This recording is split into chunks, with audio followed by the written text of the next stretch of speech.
This broadcast on 106.3 ESPN Radio is brought to you locally by Peter Pan Market and Deli, Astoria Ford, Joe's Mobile, the Seaside Outlets, Northwest Lending Group, Clatsop Community College, Lucky Duct HVAC and Dryer Duct Cleaning, and North Coast Runners Supply. You're tuned in to ESPN Radio on 106.3.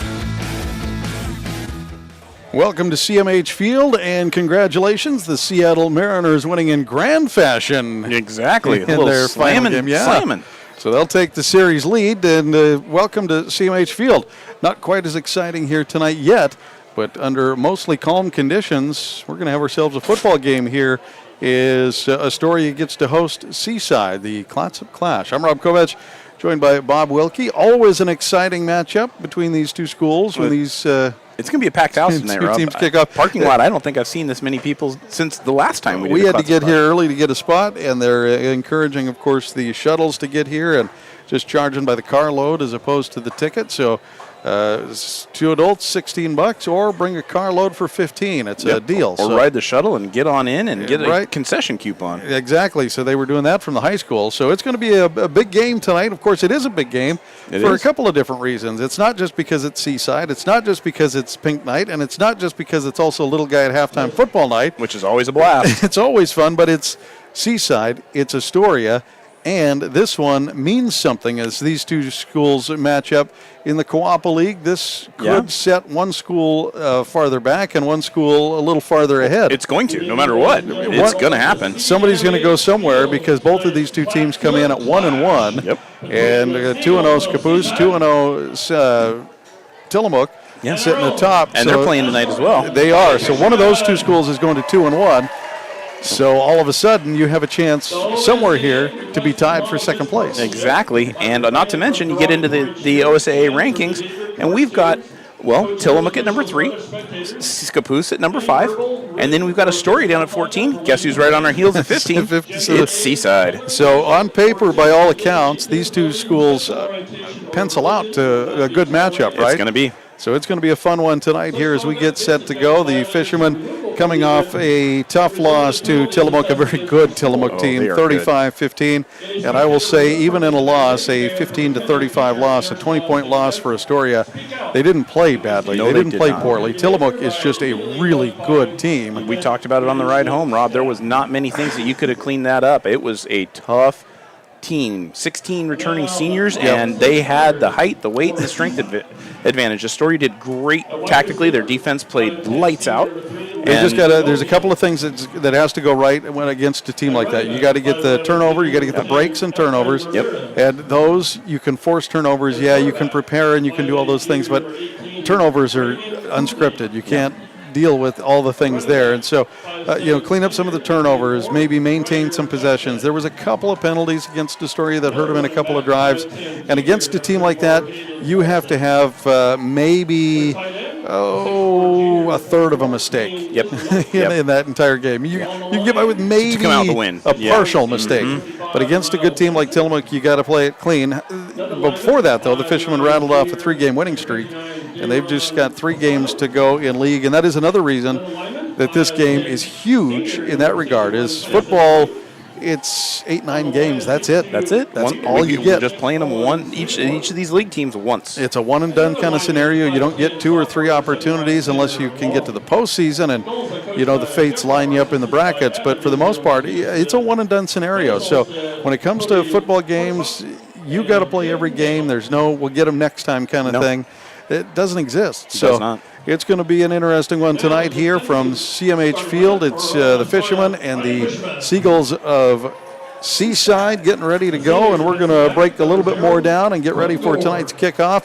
Again, it is Pink Night. It is the Clatsop Clash and Little Guy football. See those guys lined up with the Astoria team getting ready to run out onto the field, and we'll get the starters hopefully announced and get ready for an exciting night of football here in Astoria under, right now, calm conditions. I'm reading 55 and maybe a few clouds, but for the most part, not a lot of wind, no moisture in the air. And still not hot chocolate weather. Not quite yet. We're going to get to this game coming up in just a bit. Thanks for tuning in tonight here on ESPN 106.3 And for those that caught the conclusion, just one more time, the Seattle Mariners get Game 5 and now lead the series 3-2.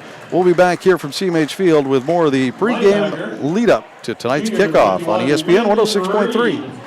I'm Renee, contractor and owner of Lucky Duck LLC. Since 2011, we've provided Clatsop and Pacific counties with professional HVAC duct cleaning and dryer vent system cleaning. Residential and commercial customers, call me 503-717-2231. Lucky Duck with a T LLC. Your HVAC contractors, Clatsop and Pacific counties, residential and commercial, trained and professional technicians. Visit us online. Lucky Duck with a T LLC. Be ready for your future with Clatsop Community College. Take college-level classes at CCC while still in high school and transfer them to a university when you're ready. Or take technical education classes to develop your skills to be prepared for in-demand jobs in the region. Clatsop Community College can help you be ready for your future. Contact the admissions office or check out clatsopcc.edu for more information on all the programs and transfer options available. Start here, go anywhere with Clatsop Community College. Joe's Mobile in Astoria, the home of mobile synergy fuel and diesel. Also, last-minute groceries, snacks, cold beverages, hunting and fishing licenses, propane, firewood, and so much more. Pump your own fuel during overnight hours or get friendly full service during regular daytime hours. EBT and all credit and debit cards are accepted. Fuel and diesel, 24 hours a day, 7 days a week. Get your mojo on at Joe's Mobile. 1701 Marine Drive in Astoria. Marathon season is just around the corner, so quit running errands and start running for fun with North Coast Runners in Astoria. Stop in for nutrition on the go, info on local running groups, recommendations on where to run on the North Coast, and of course, all the gear you need, including being your Lululemon destination on the coast. Whether you're in Seaside, Napa, Astoria, Warrenton, or anywhere in between, North Coast Runners supports student athletes with available discounts. Check out northcoastrunners.com for more. Lace up and don't stop. Hungry? Thirsty? Craving something delicious? Get to the Peter Pan Market and Deli in Astoria. They've got your cravings covered, from fresh sandwiches and salads to gourmet coffee and snacks. The deli is stocked with hand-picked ingredients, ensuring the highest quality in every bite. Need groceries? You're covered there too, with a wide selection of necessities and locally sourced products. The Peter Pan Market and Deli at 712 Niagara Avenue in Astoria. Visit online at peterpantogo.com for online ordering options. Taste the difference at Peter Pan Market and Deli. You're listening to Astoria High School Sports on 106.3 ESPN Radio. Welcome back here to CMH Field. The Fishermen and Seagulls getting ready to go tonight. Both teams 1-1 in the league, and that is the important record. One of these two teams will walk out 2-1 and tied for second place, as first place 2-0 is matching up tonight. That sure is. We got Tillamook taking on Scappoose at 7 o'clock tonight. Also in our league, Gladstone's taking on the St. Helens. Then in Special District 2, we've got Estacada against Molalla. Special District 3, we've got three games. We've got Sweet Home versus Crescent Valley, Junction City versus Philomath, Marist Catholic versus Cottage Grove. In Special District 4, we've got North Bend versus Mazama, Marshfield, who is right now number 1, against Hidden Valley, and Ashland versus Henley, who is sitting at number 4. We've got Baker versus Ontario in the Special District 5, along with the Dalles versus Pendleton. And then we've got LeGrand versus Cascade, another tough matchup there. And that one started about an hour ago, a little less, about 45 minutes ago at 6 o'clock. They kicked off, so no report on the score there yet, but that's what's on the scoreboard for the rest of the evening across the 4A. And we did talk a little bit. I'll let you run down the top 10, at least in the schools. The Astoria and Seaside finding themselves just outside at 14 and 15. But the winner tonight does have a chance probably to slide up a little bit. Maybe not crack the top 10, but it is a tough top 10. We got a tough league this year. We do. We get number 1 in OSAA ranking. We got Marshfield with a real tight contest against Cascade in the number 2 spot, followed up by both are 6-0. They're all 6-0. Tillamook is in the number 3 spot. We saw them last week. Tough team. Henley in the number 4. Scappoose, that we'll be seeing here next week, in the number 5 spot. Then is followed up with Estacada at 6, Staten at 7, LeGrand at 8, Sweet Home at 9, Junction City in the 10 spot. And that's the way the top 10 line up. And we got 2 of them from the the friendly term Coapa League inside that top 5, and boy, it's tough for the Fishermen and for anybody, Seaside or St. Helens or Gladstone, to deal with that.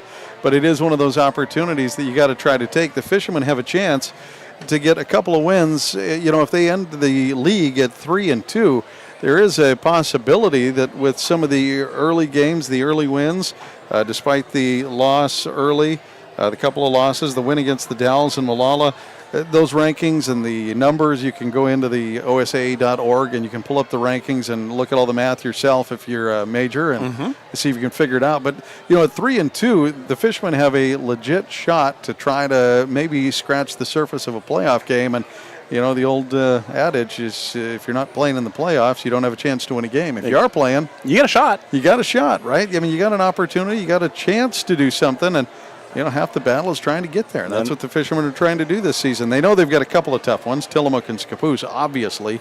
Right. Those are going to be long shots, but they're holding their gettable. They're fighting. They're gettable.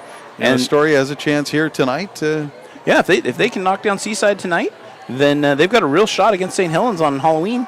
And they're going to be in that 3-2 record. They have the opportunity for the 3-2 record. We get the opportunity to look ahead at the schedule. I know Rube blacks it out, to the students and to the players, because obviously, it's one and done. It's a one-game season every single week. You'll hear most coaches tell you that, regardless of high school or college or NFL. It's a one-game season every week. You got to treat each game differently, and the Fishermen are going to come out here and fight against Seaside. We know they are. They always put up a fight. I'm sure the Seagulls here, the Seaside Seagulls, are going to put up a fight against the Fishermen as well.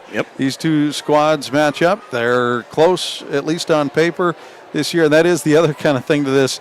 You're trying to look at like common opponents. All right, well, the Seagulls lost to LeGrand. Let's see, that's not on the Fishermen's schedule. They beat Junction City. Nope, that's not on the Fishermen's schedule. Banks, nope, not on the Fishermen's schedule. Maris Catholic, nope, not on the Fishermen's schedule. Scappoose, not yet. Gladstone Riverdale, they won that one. So did the Fishermen. So that's all you have to compare. That's really all you get if you're trying to compare apples to apples or scores to scores. Other than that, you really kind of have to go into the just long shot, shooting from the hip kind of guesses of what it is. And if we want to do that game, Seaside beat them 56-7, and we beat them 35-0. Right. So, I mean, it's kind of a wash as far as what the two scores were. I guess our defense would be better than theirs, and then by 7 points. And their offense might be a little bit better than ours, if by math, but not by much. And that could have just played into how the game turned out, too, right? Exactly. Astoria got that big lead. They kind of sat on it, slowed things down, and they didn't rush to try to put more points on the board. Right. I don't know how Seaside scored their points against Gladstone. Yeah, we don't have those don't have that box score. So, maybe there was an interception, a fumble return, or some special teams plays, or maybe the youngsters got in and ripped a couple off and got a couple extra in the. I don't know. Maybe they just boat raced them to 56, and that's what it was. We don't have that box score, and so we're just looking at one common opponent and looking at two scores. Two scores, yeah, exactly. So it's going to be an interesting one here tonight. Seaside and the Fishermen getting ready to go, and we are just under 10 minutes away from kickoff. The teams in the locker rooms getting ready to come out. The little guys ready to join the high school team tonight. Always a lot of fun when the little guys partner up with the big guys and run out through the tunnel, and cheerleaders getting ready to bring them out. It is a pink packed house tonight at CMH Field. We're going to take a quick timeout, come back as we continue to look at this contest. The Clatsop Clash is just moments away right here on ESPN 106.3. I'm Renee, contractor and owner of Lucky Duck LLC. Since 2011, we've provided Clatsop and Pacific counties with professional HVAC duct cleaning and dryer vent system cleaning. Residential and commercial customers, call me 503-717-2231. Lucky Duck with a T LLC, your HVAC contractors. Clatsop and Pacific counties, residential and commercial, trained and professional technicians. Visit us online, Lucky Duck with a T LLC. Be ready for your future with Clatsop Community College. Take college-level classes at CCC while still in high school and transfer them to a university when you're ready. Or take technical education classes to develop your skills to be prepared for in-demand jobs in the region. Clatsop Community College can help you be ready for your future. Contact the admissions office or check out clatsopcc.edu for more information on all the programs and transfer options available. Start here, go anywhere with Clatsop Community College. Joe's Mobile in Astoria, the home of mobile synergy fuel and diesel. Also, last-minute groceries, snacks, cold beverages, hunting and fishing licenses, propane, firewood, and so much more. Pump your own fuel during overnight hours or get friendly full service during regular daytime hours. EBT and all credit and debit cards are accepted. Fuel and diesel, 24 hours a day, 7 days a week. Get your mojo on at Joe's Mobile. 1701 Marine Drive in Astoria. Marathon season is just around the corner, so quit running errands and start running for fun with North Coast Runners in Astoria. Stop in for nutrition on the go, info on local running groups, recommendations on where to run on the North Coast, and of course, all the gear you need, including being your Lululemon destination on the coast. Whether you're in Seaside, Napa, Astoria, Warrenton, or anywhere in between, North Coast Runners supports student athletes with available discounts. Check out northcoastrunners.com for more. Lace up and don't stop. Hi, folks. These sports teams that we follow pride themselves on a long tradition of excellence. The same goes for the place you choose for your home loan. Northwest Lending Group is one of the longest continually operating mortgage lenders in Clatsop County. We've been here over 20 years. I invite you to give us a try. Let us show you how we've earned over 98% customer satisfaction rate. Find us at 1227 Commercial Street in Astoria, by phone at 503-325-4116, or apply online at nwlendinggroup.com. Northwest Lending Group is an equal housing lender. NMLS 1469420, ML2891. This is ESPN Radio. Welcome back here to CMH Field. I'm Rob Kovacs, joined by Bob Wilkie as we get ready for the call of Astoria High Fighting Fishermen football tonight. First off, congratulations to the Mariners getting the game tonight. They now lead the series 3-2. Game 6 will be coming up on Sunday, and you can catch that game on ESPN 106.3. So tune in Sunday for that game, and then we'll see what happens for Game 7, I suppose. If there is a Game 7, right? That's right. There won't be. All the Seattle fans are saying, we don't need to worry about it. They've been good on the road, so they're going to not worry about it. They'll just play their Game 6 and be done. That's the going theory. Well, we'll see at the World Series, right? Yeah, speaking of being done a little bit early and still got games to go, the Astoria Fishermen volleyball team, what a season they are having. 2 straight wins. They did have a loss at a tournament back a while. Let's see, that was on the 11th to Century. They've had a couple of losses peppered into non-league opponents and tournaments in different places. But as far as league is concerned, they've wrapped it up, Bob. That's a way to do it. 10-0, Rob. 10-0 in league, yeah. Overall, 12-4. They lead St. Helens. St. Helens at 7-2, and they are 11-5 overall. And it is the Fishermen who will take the Coapa League title for volleyball with only 3 matches left to go. 2 of them league opponents. There just isn't enough league games for St. Helens to catch Astoria. So Astoria has wrapped up the Coapa League title. There's a lot of little players out there tonight, Rob. There is at least 2-1, I think, little guy players running out with the high school tonight. I love seeing it. They're coming out, cheerleaders following with the flags and wearing their pink T-shirts over the top of their cheerleading uniforms tonight. And Think Pink night. It's little guy football night. We are just a few short minutes away, and boy, Astoria sports having a good season so far to kick off the school year. Once again, in the Coapa League, the Seagulls and Fishermen tied at 1-1 for football with a few games left on the schedule.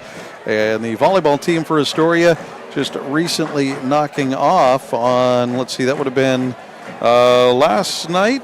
They took care of Seaside. Before that, it was Tillamook. So with those 2 league wins, they do wrap up the league title. Left on their schedule, the Corbett tournament. They'll play an opponent there coming up tomorrow, and then on the 20th and 22nd, they've got league games against Caboose and St. Helens to wrap up the rest of the regular season. But they will win the Coapa League title, and I'm sure they're going to be looking to finish out this season undefeated and try to get themselves a good spot and a good ranking, trying to get into the tournament. We're going to take a quick timeout and come back for kickoff right here on ESPN 106.3. Thanks for tuning in and catching tonight's Astoria High Fighting Fishermen football game as the Clash of Clatsop County is about to kick off.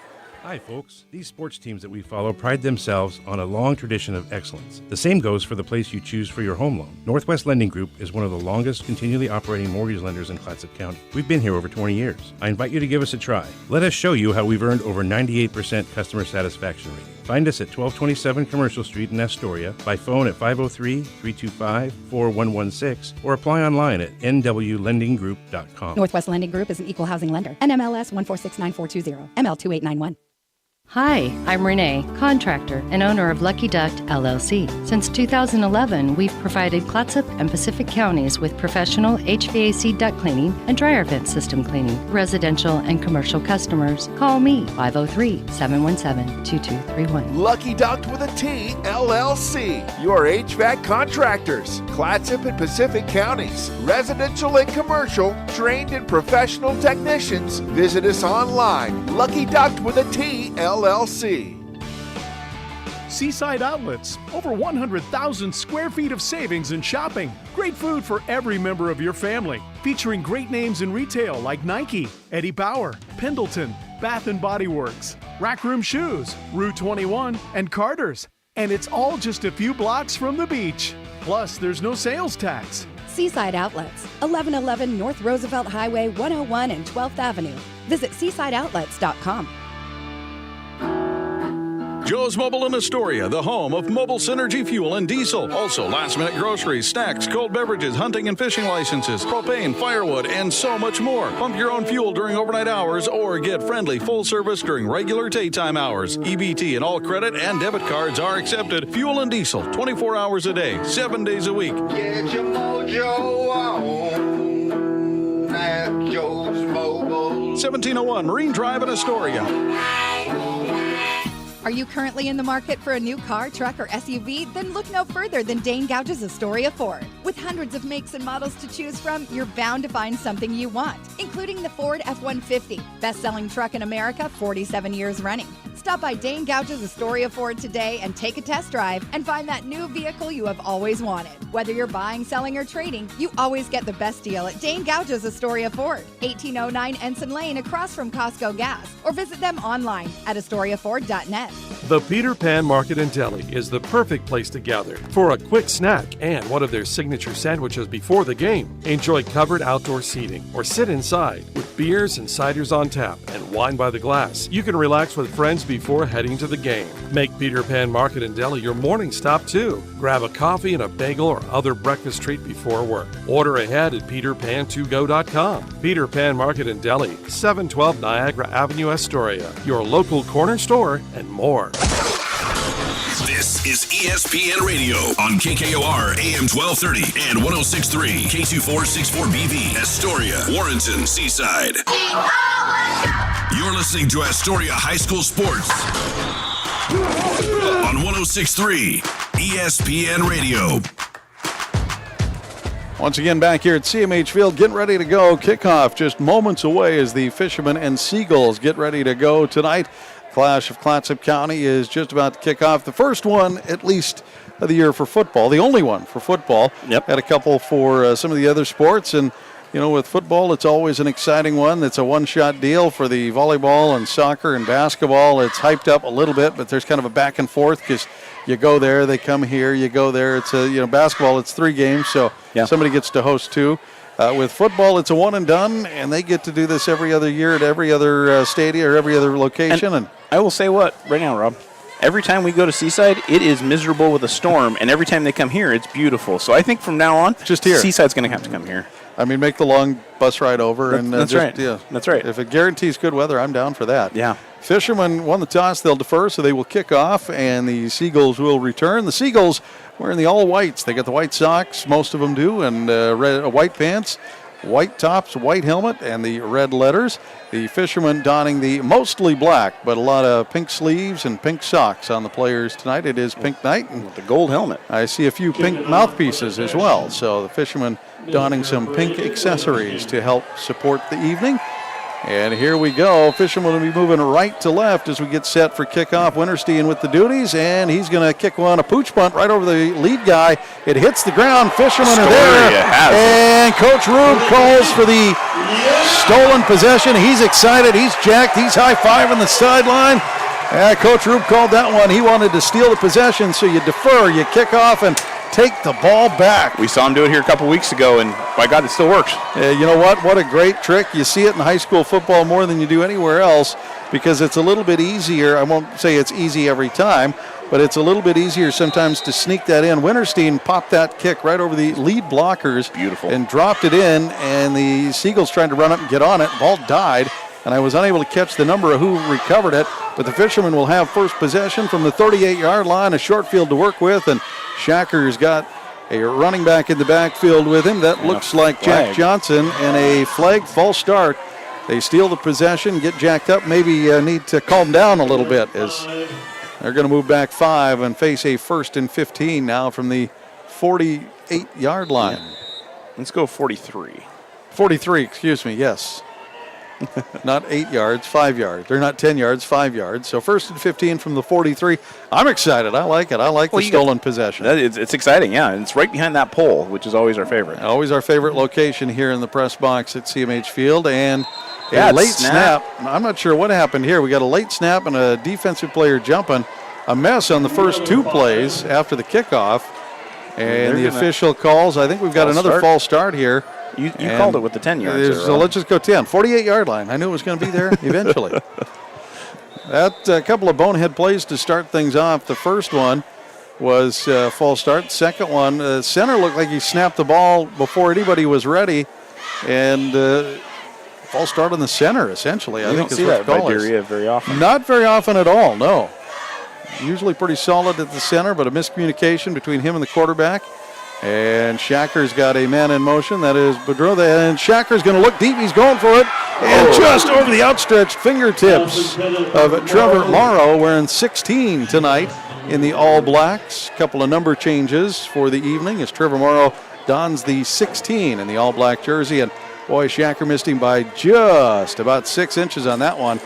He looked over his shoulder and had his hands out and just not quite there. Couldn't get it extra 2 steps. I don't know if he was going to take that to the house. The defender was trailing well, but it was a shot down the left side. It would have been 30 yards no matter what. It would have been a big pickup for sure, first down. Shacker now looks, hands off up the middle. That is going to be a nice long run up the middle. Almost getting to the 30-yard line is Silas Yates. Ball came out at the end, but the official running in from the far sideline is given the down motion. So a big rip. 18 yards at least as we now get down to a 3rd and... Looks like 3rd and 3. 3rd and about, 3.5, I think is what they're going to put on the line markers. He set it at the 32-yard line. A nice big run by Yates to cut the 3rd down to a very manageable opportunity. Fishermen are going to throw it out to Gore in space. Gore can't shake the tackle. He'll actually lose a few yards. He's going to lose almost 10 yards or 5 yards on that. And we'll see where they mark forward progress. I'm looking at the official, and it looks like they're going to give him at least the 35, so it's going to be a 2-yard loss. And it'll be 4th and about 6 for the Fishermen. As Gore, they tried to get the swing pass, get Gore in open space out on the right side, and the defender shot the block and wrapped him up, drug him down, and the rest of the Seagulls rallied and got him down and out of bounds. And so now the Fishermen have an opportunity to do something here. It's 4th and 7 according to the scoreboard, and they're lining up to go for it with 4 wide receivers out. Shacker calls for the ball. He looks. He's going down the middle. He's got a receiver, Gore. And he's bottles it for a moment, but comes down at just on the other side of the 20, this side of the 20. So it'll be a first down for the Fishermen. Huge first down. Fishermen with they had a couple of receivers coming together right there in middle cross. And I think one of them should have been deeper than the other, but either way, Gore comes away with it. The defender was right there. You got to give Seaside credit there. Yeah. The defender was right on him. Gore bobbled it for a moment as the defender hit him, but he pulled it in before he hit the deck. And Shacker beautifully placed pass. I mean, he threaded that needle to get it right to him. 10 minutes on the clock. Yates this time dances up the middle. He's going to find a little free space and then get pulled backwards. Silas Yates picking up maybe 2 with forward progress. Yeah, he hesitated right there, and I think he should have put his boot down and gone for it.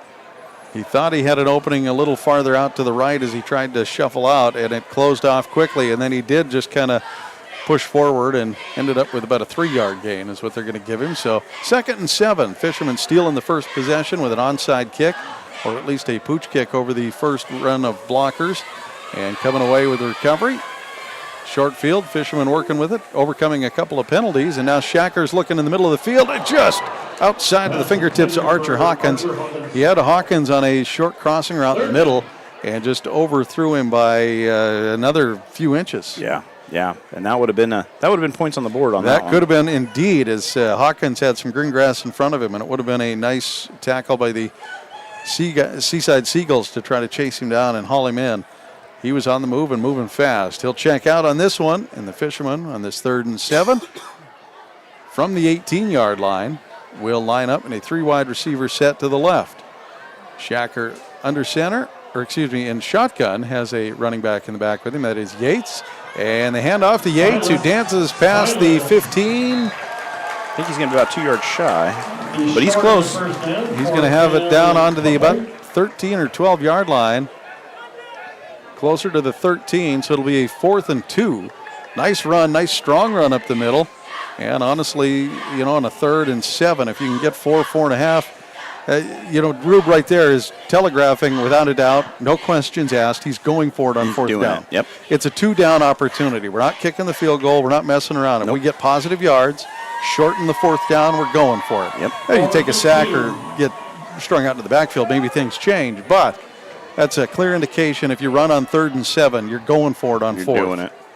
Heavy set, out and running out to the side. He's got Should that be first down. He does. Number change there, I believe. That is Jack Johnson wearing 25 tonight. Got to remember, not 27. He's wearing 25, and they needed about 3. He got about 4.5, and it'll be first and goal. Goal, I think, is where it's going to end up, as they mark it at just about the 10-yard line. Ball is straddling the 10-yard line, so it will be 1st and goal. No first down to get here. Basically, it's a touchdown or nothing for the Fishermen. With 2 receivers out to the left, they got the flanker on that side. That is Hawkins. Shacker asks for it. Handoff up the middle to Yates. Dodges a defender, rips through a tackle, and gets down to about the 3. He rolled to the 2, maybe the 3. Looks like they're going to spot him closer to the 4. His forward momentum. His own man rolled his ankle on him. Otherwise, he would have been in. He was dancing, trying to get through tacklers, and he ripped one by one-arm tackle and could not quite get the rest. So the Seaside Seagulls want to talk about it. 2nd and 4, the Fishermen at 7:41 steal the first possession of the game with the onside kick, and then proceed to get 2 illegal motion, or at least offsides penalties. It looked like the center may have snapped the ball early on the second one, but a false start on the first one for sure. And the Fishermen right now overcoming those 2 penalties. And that's one of the things I'm sure Coach Rube is thinking. We stole the possession, and then we got 2 false starts. Yep. 1st and 20. Come on, guys. That's not how you steal a possession and start the game. No. But they did a really good job of. They cleaned it right up, and then they marched that ball down another 40 yards. A miss by Shacker on the bomb tomorrow was just inches 2 away. Steps away, yep. But they're found their mark here, and they've gotten in a rhythm. And after the 2 penalties, a couple of incompletions, and an opportunity here, Yates is finding some space to run up the middle. He's a nifty runner. He's not necessarily just a straight-ahead plow. He's kind of one of those guys. He hits that first hole, looks for the hole, and does a great job of dancing through and gets some extra yards up the middle. So here we go. The Fishermen out of shotgun. 2 wide receivers after the timeout, and the handoff up the middle once again. He split the difference. He's down to the 1. Between the 1 or the 2. See where they spot this. He rolled forward a little bit. The official from the outside is going to mark it on a long 1, it looks like to me. Maybe even closer to 2 on the yardage, or at least the stat line. If he gets this one in, it's going to be a 2-yard touchdown run. I think he definitely just split that difference. Fishermen line up once again in the spread formation. They've got 2 receivers to either side. Yates in the backfield with Shacker in shotgun. Got the handoff up the middle to Yates, and he's in. He pushes through the pile to get in. Let him get the touchdown he earned on that carry and that drive. A couple of big runs, one on 3rd and long. He was able to cut the ball, or cut the yardage on a second and long. He was able to cut the yardage to a much more manageable third and shorter, and did a great job. So the Fishermen go up in this one 6-0 with 7:01 on the clock in the first quarter. And the Fishermen line up to go for 2, and the kick is up and looks good as Winterstein puts it through. Morrow doing the holding duties for the Fishermen there, as the two look and bow to each other. Complimentary thanks for holding, thanks for kicking, good job teammate. Points. Fishermen lead this one now 7-0, 7:01 in the first quarter. Fishermen stole that first possession. They made them pay and scored with it. And this is one of those opportunities for the Fishermen. Now, if you're starting to look at long-term coaching throughout a game, the Fishermen have an opportunity if they can try to get the ball back, and this is where you try to double up. And in this case, because you stole that first possession, you can kind of start to consider you're tripling up your opportunity, right? You get the stolen possession, and then you come out at halftime and you're going to get the ball back theoretically. Yep. So now if you can try to get one at the end of half, which is still 19 minutes away, but that is an opportunity for the Fishermen, on the board, on the chalkboard as you're looking at it, to kind of steal points. Yeah. And you and I were talking about it. Seaside doesn't have a deep bench. They don't. They're not as big a squad. It's slightly comparable. Fishermen are not huge either, but not a lot of reserves. If you don't give them a chance to play some offense and you can keep them on defense all night, they're going to get tired. Rube's going to go back to the well here. That one a little shorter. 2 Seaside players combined at the 32. And he waved a fair catch, according to the official, so no return. But then he ran with it, so. They're going to give him the fair catch call at the 32-yard line, and Rube is checking with him. Did he wave? I don't think he waved. He was trying to tell his teammate to get out of the way. Yeah. The other guy waved, actually. The guy who didn't catch the ball waved. And I'm not sure what the rule is. The official might have to make the rule that if one player waves, anybody that catches it, it's down. It's a dead ball. And that's a player safety issue. You can fair catch a kickoff. You'll see it from time to time where a team's trying to run a clock out. And if the other team fair catches it, then no time runs off. Right. 7 minutes to go. Seaside's first opportunity comes around the side and a few yards on the run. Looks like he's going to get about 4. That's number 34 for Seaside. Aiden Hulson. Nope, I know his dad. And Ryder Jackson is their running back and defensive back. That is the speedster that we need to watch out for. Watch out for that senior to get in open space. Seaside would like to get him there. For the Fishermen, they're going to try to do their best to contain him. Oh, a shotgun. Snap. Goes over the quarterback's head. He's going to roll on it. No! Goes over the top of it. I think Seaside did recover. One of the linemen back there helped out, did get it at the 19-yard line. But the quarterback tried to pick it up. Braden Cooley tried to roll on it, and it just kind of popped up right out of his hands. That old greasy pig just got away. That's 3 times tonight. That one was snapped over his head. He tried to get up and get it, couldn't do it, chased it down, and as he tried to roll on it, it literally looked like a grease pig popping out of his arms. Shot straight out. And the Fishermen had an opportunity at it, but one of the linemen who missed the block also back there to recover. So Seaside in a big hole here, facing a 3rd and 23 now on the play. Under 5:40 by the time they get the snap off. Out of shotgun. Protected formation, under center. They're going to get the pass out. Pressure coming. That is Doria getting some pressure. The throw down the sideline. Out of bounds. Intercepted, out of bounds. Hawkins picked it off almost in the purple.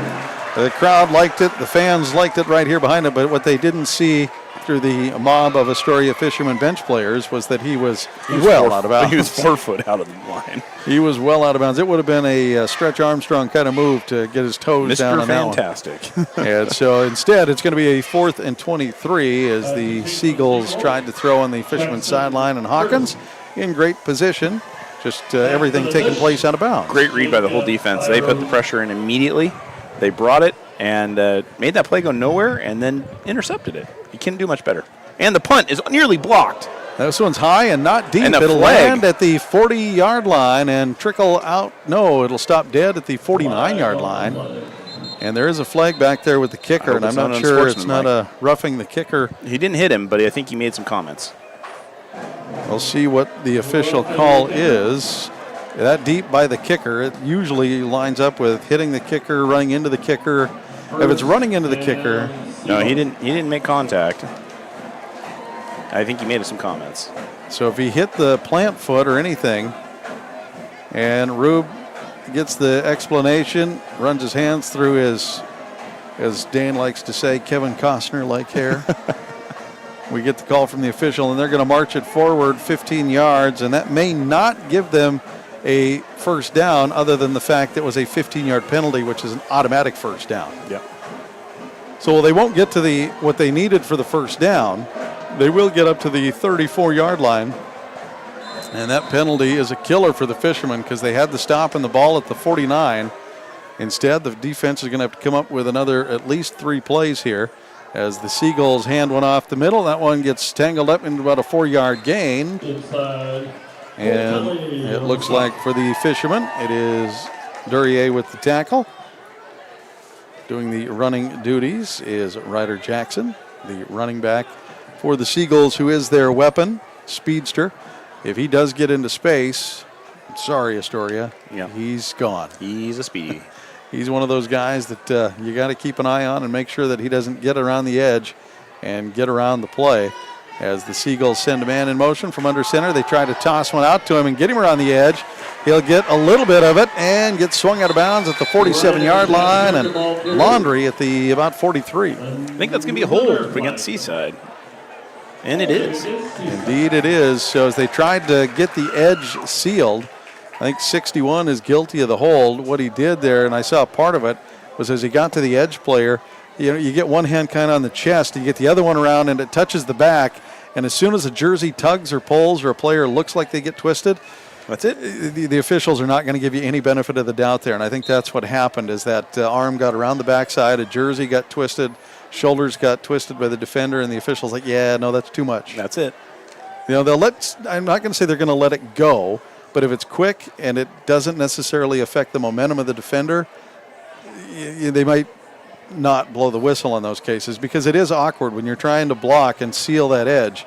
You're just going to always set yourself up in kind of an awkward set, but the officials are not going to let that one go. So with 4 minutes here in the first, 2nd and 11 from the 33. Deep Fishermen get a little down and getting the catch. Ryder Jackson, his speed kills the Fisherman there as he gets through. And the Fishermen get punished as the ball is now set at the 30-yard line. Big bomb from the Seagulls gives them a first down, and the Fishermen need to step up here on defense and hold strong. They had a 4th and long in the punt, and a personal foul against the kicker, running into the kicker, gave the Seagulls new life, and they are using every bit of it. Cooley, the quarterback, gets some last-minute instructions in out of single wide receiver formation. He goes under center, and they hand the ball to the up back, and going nowhere. That is Duryea wrapping him up, and Arthur throws him backwards. And that is one way to kill speed, is don't let him get the first step. No, exactly. Have Arthur giving him a bear hug before he gets there, right as he gets the handoff, is a great defensive have a seat ploy. That's something I want to talk to you about. Yeah, he got his arms around his waist and threw him down for a no gain. Met him right at the line of scrimmage. Great job by the young player for the Fishermen, wearing number 50 tonight. Yep. Under center again. One wide receiver set, 2 backs. Try to get some misdirection, a handoff up the middle, and that one's not going anywhere either. And that time, I believe it is Colt Kelly, on the other side of the defensive line as they try to go left. Now, Arthur's going to plug up that side. We'll go to the other side. Well, I hate to tell you this, but there's no gap there. There's no gap there. Kelly's done a great job most of the season. A not huge defensive lineman for the Fishermen, but I tell you what, they don't let a lot of stuff through. Those bricks stack. Yes, they do. Yes, they do indeed. Seagulls now facing a 3rd and 8 from the 28-yard line. Under 2 minutes to go here in the first quarter. The Fishermen lead this one 7-0. 2 receivers to the left, out of shotgun. They fake the handoff. Quarterback's going to keep it, avoid a couple of tackles, and Hill and he's going to be a yard back from the Gore make the attack on the sideline. And it's going to be a 4th and 11. He will lose the original line of scrimmage at 3 yards on the play total. Great job by the outside edge. I think that was Byros Gore getting out there. Hill coming in to clean it up. The 3 players converging and making sure that Cooley couldn't get around the edge. And cutting off the edge and taking away a few yards to boot. So now with the 4th and 11. Seagulls look like they're going to line up to go for it from the 31-yard line. And the Fishermen on defense look like they might be matching up man-to-man. Some confusion, and the Seagulls want to call a timeout. And I think they might be a little confused on their call, or they're trying to determine what the Fishermen were trying to do on defense. Were they going to go man-to-man, or were they going to try to play zone? The scary part about playing in zone against a guy like Ryder Jackson's speed is you got to have more than one guy that can stay with him in that case, because you got to have somebody who can cover him in the short zone, and then if he gets into the second zone, you got to make sure your deep guy can cover him. And sometimes you just take your fastest guy and do the best you can on their fastest guy. And just try to blow up that play when it comes. And just see if you can match it up. And sometimes you can kind of do a hybrid zone man-to-man. The rest of the defense is kind of doing a zone situation, and then you take your speedster and you try to put him on their speedster and just say, look, don't let him do the thing. No, you can't let him. And then, if you're Seaside, you're like, look, you're the thing, do your thing. That's right. And so it's just one of those scenarios sometimes when you've got a player with killer speed. You got to find a way to defend it. You got to find a way to try to take advantage of it. And right now the Seagulls facing a 4th and 11. We'll send 3 receivers out to the right. That's where the quarterback's going to look. Coming. Little pressure, stepping up, finding a spot in the pocket, and Cooley's going to get wrapped up and taken down. It won't be a sack. It's going to be about a 2-yard, maybe a 1.5 gain. But on 4th and 11, it's a turnover on down. So if you're the defensive player, you might relinquish the statistic on your tackle sheet and take the turnover. That'll put the clock at just under a minute here in the first quarter. 55 seconds to go in the first, and the Fishermen lead this one 7-0. The Seagulls turn the ball over on downs in their first possession after surviving a long 4th down. They got a big penalty by the Fishermen, and of course then they turned around and got a big bomb on the play, about 30-40 yards, and were able to get the ball down the field and then couldn't do anything with it. For the Fishermen now, back on offense for their second possession. In the first quarter, Shacker looks, hands it off to Yates, and Yates is going to get met, and he's going to go nowhere. He's the only one that didn't go down, though. He is the only one who didn't go down. He met the 2 defensive tackles there and fought him off eventually, but will lose at least a yard there. They move the stick back, little indecision there, but they find the official and give him the 1-yard loss. So 2nd and 11, 30 seconds tick away. We'll get at least one more play before we get to the second quarter, or at least the break for the second quarter. The Fishermen line up with 3 receivers out, 1 to the right, 2 to the left, flanker in, and a running back with Shacker. Shacker's going to hand off to Yates, dodges the first tackle, skips another one, sidesteps a third, and then drags 3 more for about a 9-yard gain. He's going to be short of the first down, but a heck of an effort. He did about a 30-yard run to get those 9 yards. He danced around a lot, shaking tackles, and Rube says, no, we're going to let that one tick away. So that'll do it for the first quarter. The Fishermen steal the possession with the opening kickoff, go down and score, and lead this one 7-0. We're back for the second quarter right here on ESPN 106.3. Hi, I'm Renee, contractor and owner of Lucky Duck LLC. Since 2011, we've provided Clatsop and Pacific counties with professional HVAC duct cleaning and dryer vent system cleaning. Residential and commercial customers, call me 503-717-2231. Lucky Duct with a T, LLC. Your HVAC contractors. Clatsop and Pacific counties. Residential and commercial. Trained and professional technicians. Visit us online. Lucky Duct with a T, LLC. The Peter Pan Market and Deli is the perfect place to gather for a quick snack and one of their signature sandwiches before the game. Enjoy covered outdoor seating or sit inside with beers and ciders on tap and wine by the glass. You can relax with friends before heading to the game. Make Peter Pan Market and Deli your morning stop too. Grab a coffee and a bagel or other breakfast treat before work. Order ahead at peterpan2go.com. Peter Pan Market and Deli, 712 Niagara Avenue, Astoria. Your local corner store and more. You're listening to Astoria High School Sports on 106.3 ESPN Radio. Back here at CMH Field, the Fishermen snap the ball on their play and plunge forward for about 4 yards. They'll get the first down. So on the 3rd and 1 from the 37 as they switch sides of the field, now moving left to right. The Fishermen just across the 40. Need 9 to get to the 50. Convert, get the first down. And on their second possession, continue to try to march the ball, and I'm sure Rube would like to clean up some of the penalties and some of the mistakes they had on offense in that opening drive, even though they ended up with the score. They didn't help themselves out by starting with a 1st and 20 to start off the possession. No, and then roughing that kicker really set them back. They'd be another 10 yards ahead right now if they hadn't done that. Fishermen line up. They've got 3 receivers to the left, 1 to the right, and Shacker waits for it. He's got it. Yates has got it up the middle, finds a bit of a crease. Keeps going. Shakes through a tackle, and he's going to grab another 8 yards, maybe 9. He's going to put it at the 49-yard line, so another great run by Yates. Yeah. Yards after contact, indeed. You took the yak right out of my mouth there, Rob. He is he's getting through that first line of defensive backs, and then he is shaking off anybody who comes second for sure. It's taken a gang of Seagulls to try to pull him down. A flock even? A flock even. He ran so far away. Oh, boy, here we go. Yeah, sorry about that. Got to wait till the 3rd quarter to start working those in. This time it is a handoff to Yates, who gets met and shakes up the tackle. And still going. Now the scrum pushes past the 50 down to the 45. Yeah, they're still going. They got it all the way to, Yeah, 44, 46, I think, is where they're going to set it down eventually.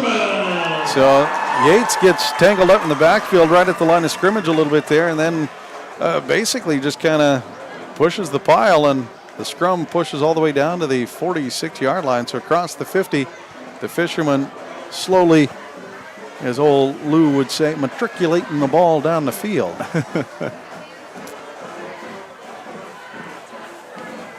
It's turning into about 3, 5, 6, 7, 8, 9 yards in a cloud of dust for Yates and the Fishermen here. Yeah.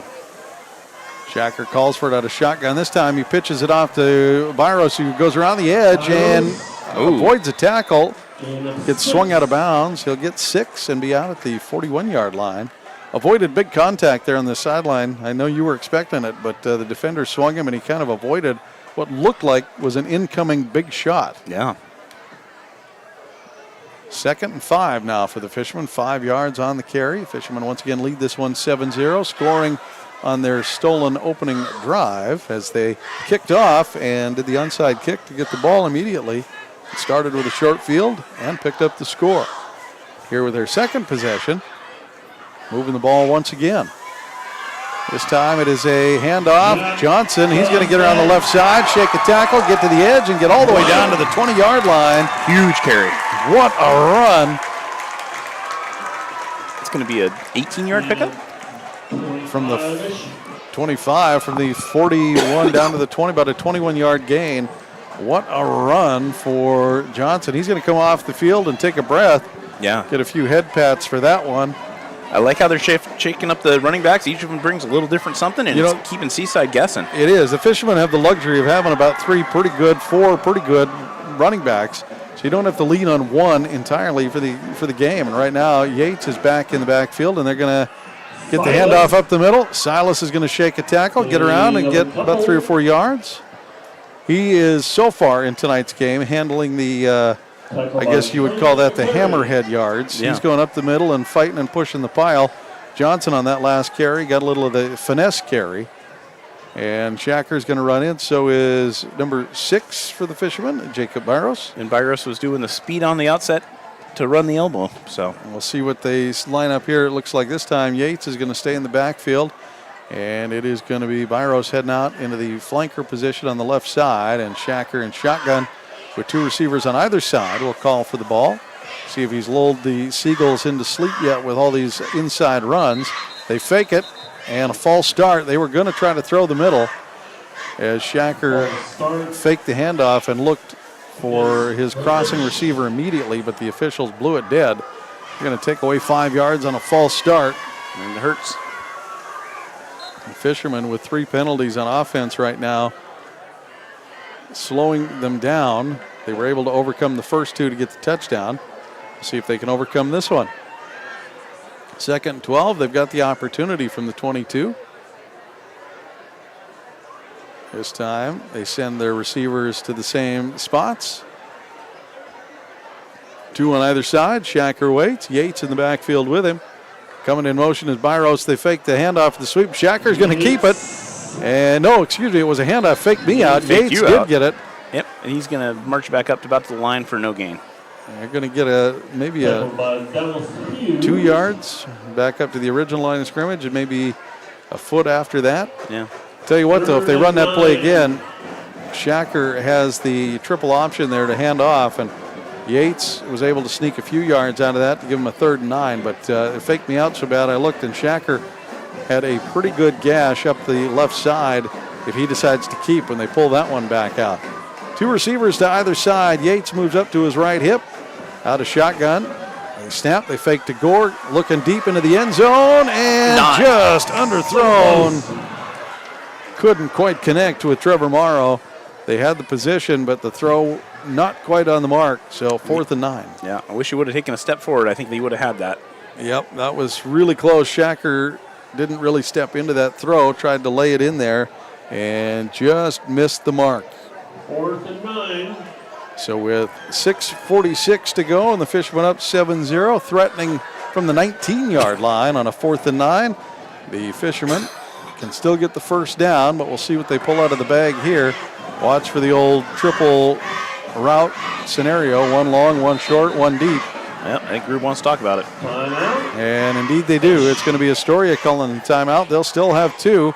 The Seagulls have used 2, so they've got 1 as we head into the later minutes of the second quarter and the half here. And if you're here listening by YouTube by chance, make sure you get your raffle ticket, because I have a feeling with this crowd it's going to be a big number. It's going to be a jackpot for sure. And that's a little hint that you can find us on our YouTube channel, ESPN 106.3 Astoria.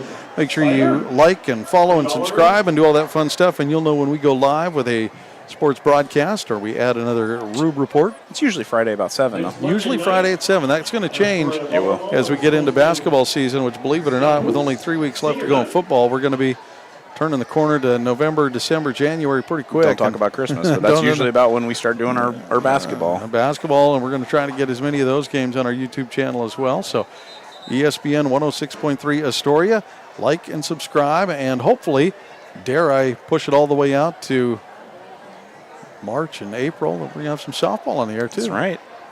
We've got the state champs this year. That's right. The defending state champs returning to the softball diamond. After the timeout, 4th and 9 for the Fishermen.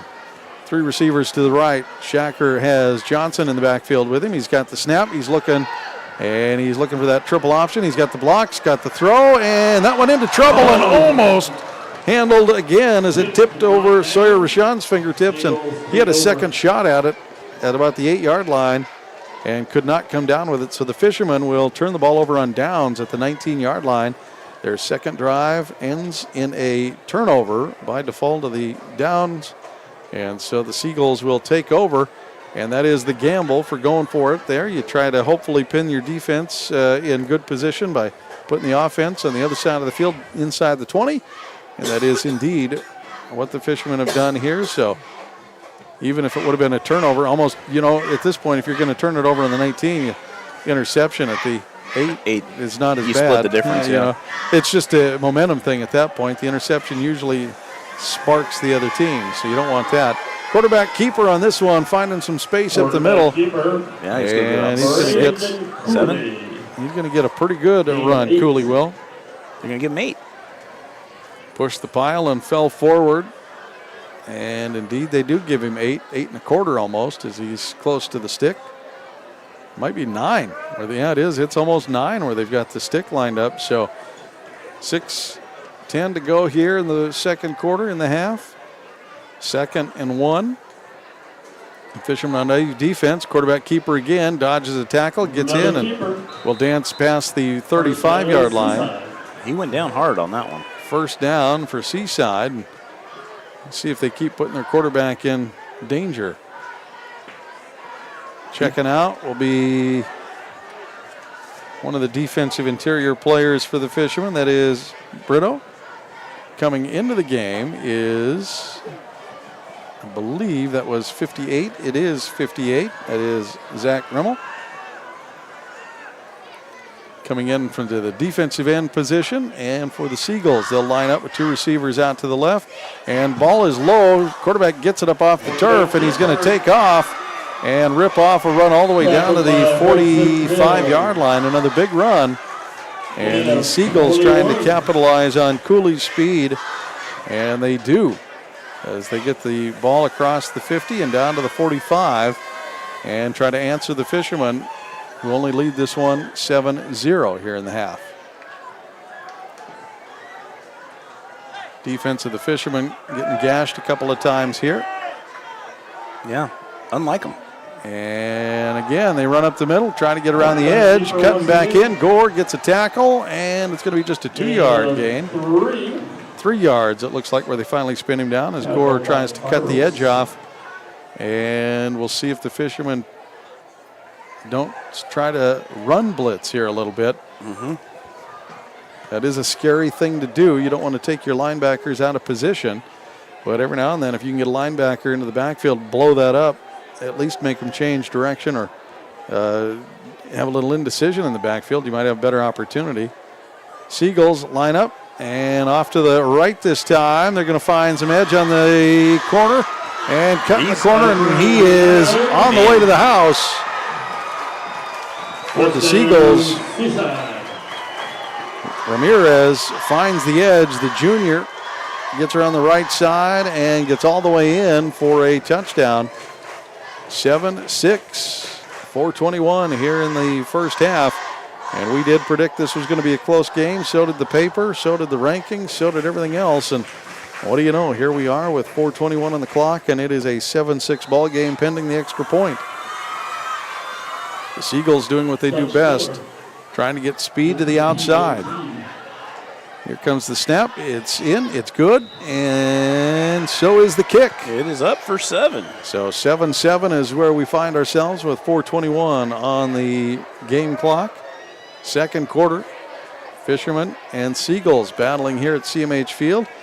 Thanks for tuning in on ESPN 106.3 to catch the broadcast. Don't forget, our YouTube channel is also up and broadcasting live. And you can get that, ESPN 106.3 Astoria. Make sure you like, subscribe, and all that fun stuff. Big thanks to all of our sponsors helping us bring the broadcast to you.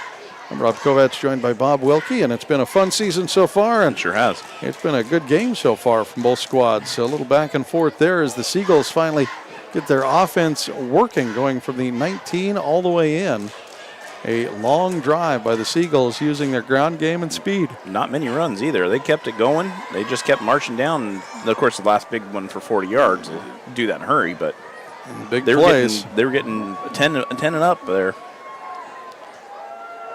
Fishermen need to try to shore up not only the interior, but also shore up the outside. Make sure that those running backs don't get to the edge. Don't let them get ahead of steam, because that last one, Ramirez did, and away he went. Yep, missed one tackle by the Fishermen, and he was off to the races. Here comes the kickoff.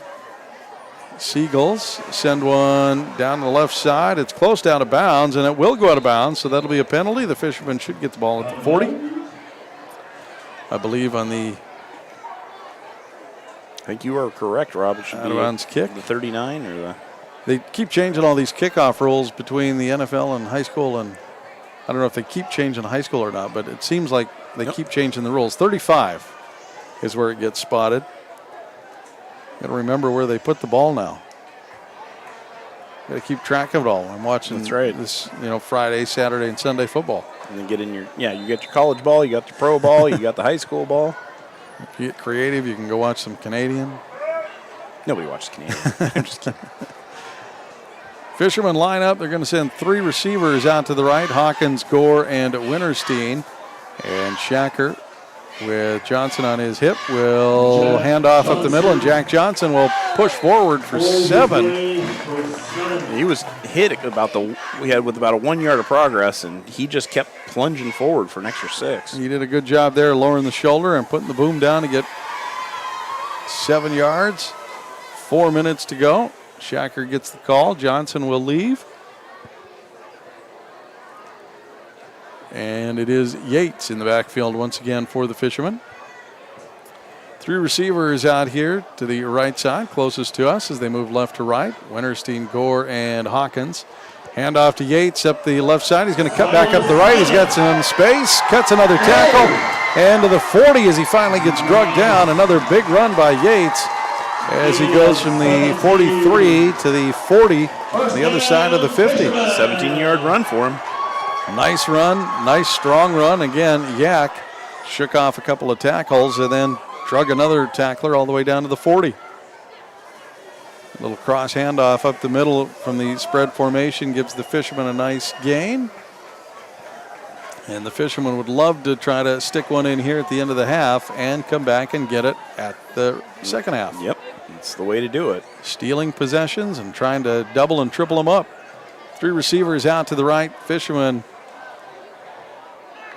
trying to score from the 40 here. This time it's a handoff, and Johnson will plunge forward for just a short gain. Maybe 2 yards on the carry as he's met. Huck Hughes, big defensive lineman, 6'1", 225 is what they've got him listed as. Number 72, Huck Hughes. Taking up some space in the middle. He's going to be a problem at just a sophomore. Yeah, we're going to see him a couple more years. I can't imagine he's going to get smaller. 3 receivers out to the right. Fishermen line up in shotgun, and Shacker calls for it. This time Yates waits in the backfield with him. They fake it. Throw up the middle. Great catch. I think that's Hawkins on the short route. It is. Hawkins is the closest to the quarterback in the trips formation and just ran the little slant in. And Hawkins has it at the 24-yard line. Great job by Hawkins to get it. Ball into his hands. Defender on his back. Comes away with a catch. 2 minutes to go here in the half. It's Hawkins, Gore, and Winterstein lined up on the right side with Yates in the backfield with Shacker. Handoff is up the middle, and Yates can't quite shake the first tackle. Defender got down from the shoulders to the waist, down to the ankle, and all of that. Yates was able to at least lean forward and get 2. I think he's been taking balance lessons. Tell you what, that defender started closer to the chest, ended up with a hand on his waist, and by the time he got done, he just was on the ground with a hand on an ankle. He hung on for dear life.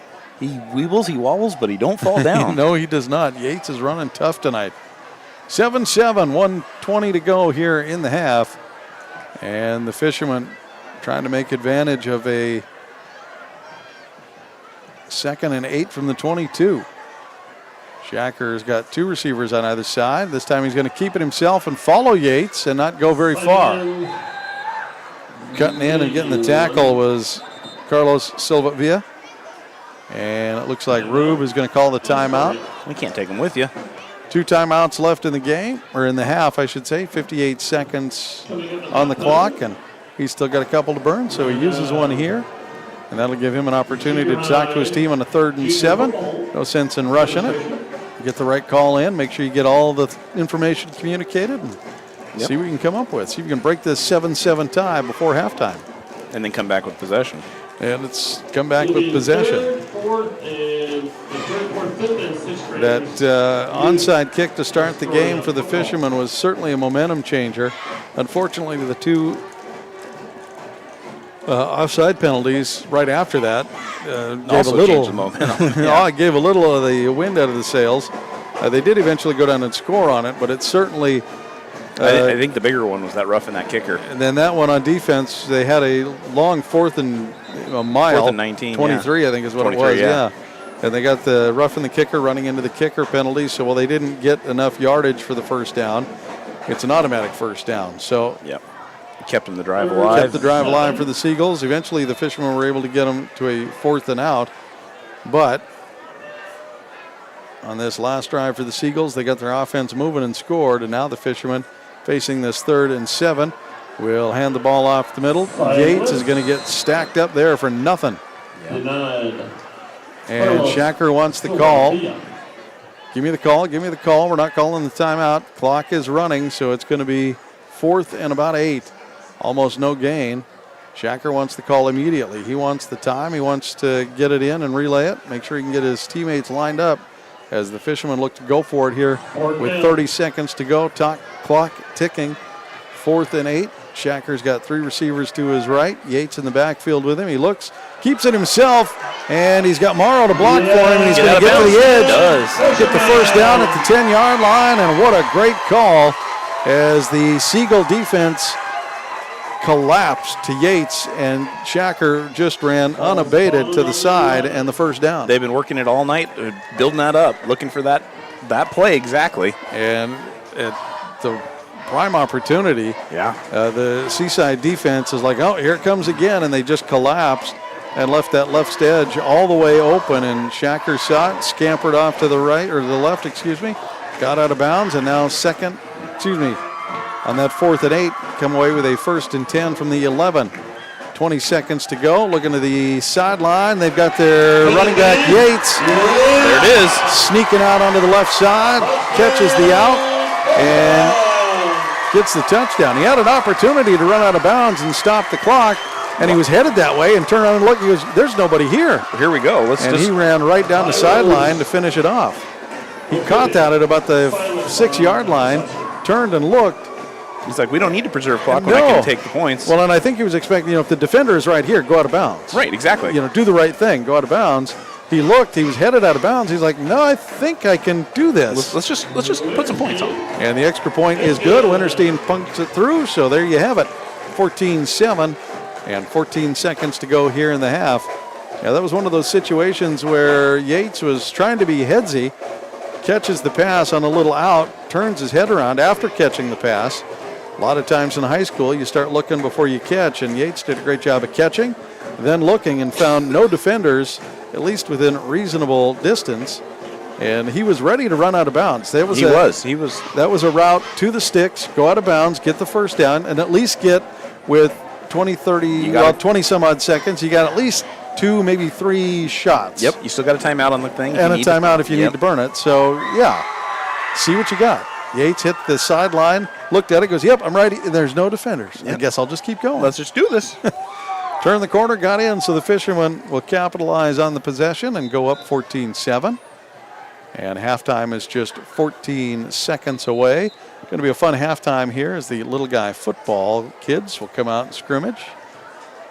The Fishermen will head in. It's number 2, right?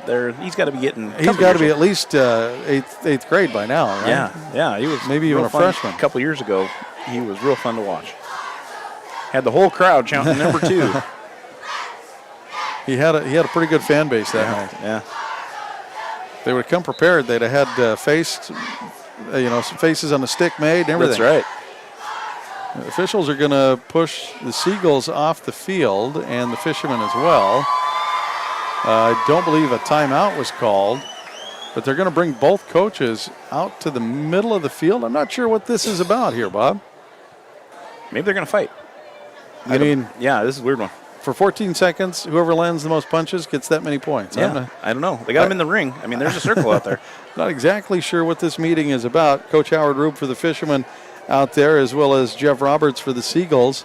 And the officials went and grabbed them, pushed both teams off the side. And at 14-7, I didn't see anything after the touchdown. I didn't see anything from either sideline or either side. No. And so we'll see.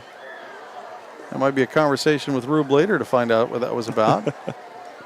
Officials usually don't come report anything. And, it could just simply be something, hey, look, sidelines are getting noisy. They're getting a little close. It's getting chippy on the field. And I'm only guessing. I have not seen much chippiness going on so far. No, and that's one of those things that, this game is a rivalry. And it's one of those things where, sometimes it gets chippy. And it's a little bit of you and me against, my buddies and my buddies against your buddies. And, these kids interact with each other 20 miles down the road. Exactly. They interact with each other. They know each other. They're familiar with each other. And they're going to see him again in another sport. And they're going to see him in baseball or basketball or wherever it happens to be.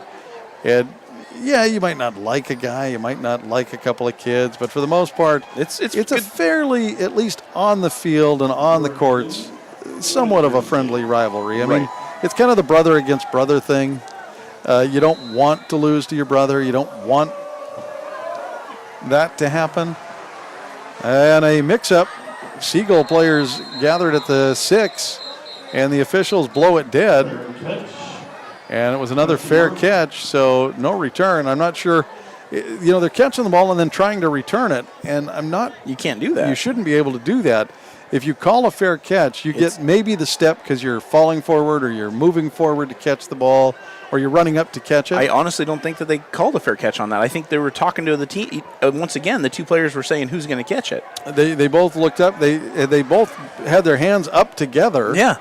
And one had his back, and it was just an awkward scenario as they tried to catch that one at about the 29-yard line. And Seagulls will be content with a knee. So that will do it for the half. The Fishermen get the possession away from the Seagulls to start the game and get the score. And at the end of the half, stick another one in. In the middle of that, the Seagulls got one offensive drive to work. They ran up and down the field and got a big run at the end to get their 7 points. But we're going to head into the locker rooms, 14-7 here at CMH Field. We're going to step away for a moment, catch our breath, and we'll bring you the halftime information and all the fun things going on, recap what's going on in volleyball, and of course, get ready for a second half of football here from CMH Field. Thanks for joining us on ESPN 106.3 as we bring you Astoria High Fighting Fishermen football. Seaside Outlets. Over 100,000 square feet of savings and shopping. Great food for every member of your family. Featuring great names in retail like Nike, Eddie Bauer, Pendleton, Bath & Body Works, Rack Room Shoes, Rue 21, and Carter's. And it's all just a few blocks from the beach. Plus, there's no sales tax. Seaside Outlets, 1111 North Roosevelt Highway 101 and 12th Avenue. Visit seasideoutlets.com.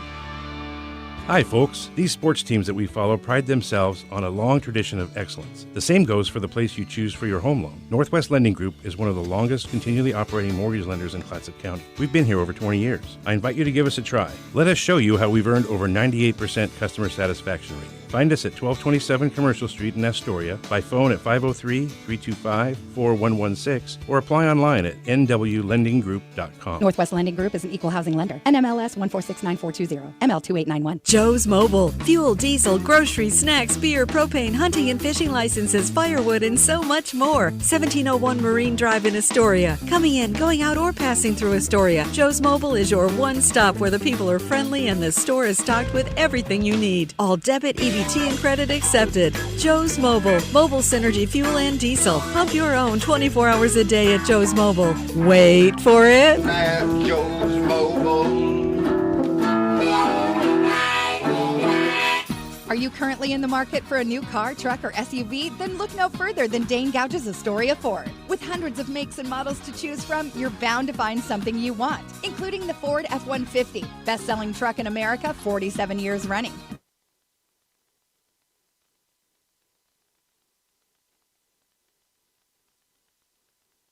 Always get the best deal at Dane Gouge's Astoria Ford, 1809 Ensign Lane across from Costco Gas, or visit them online at astoriaford.net.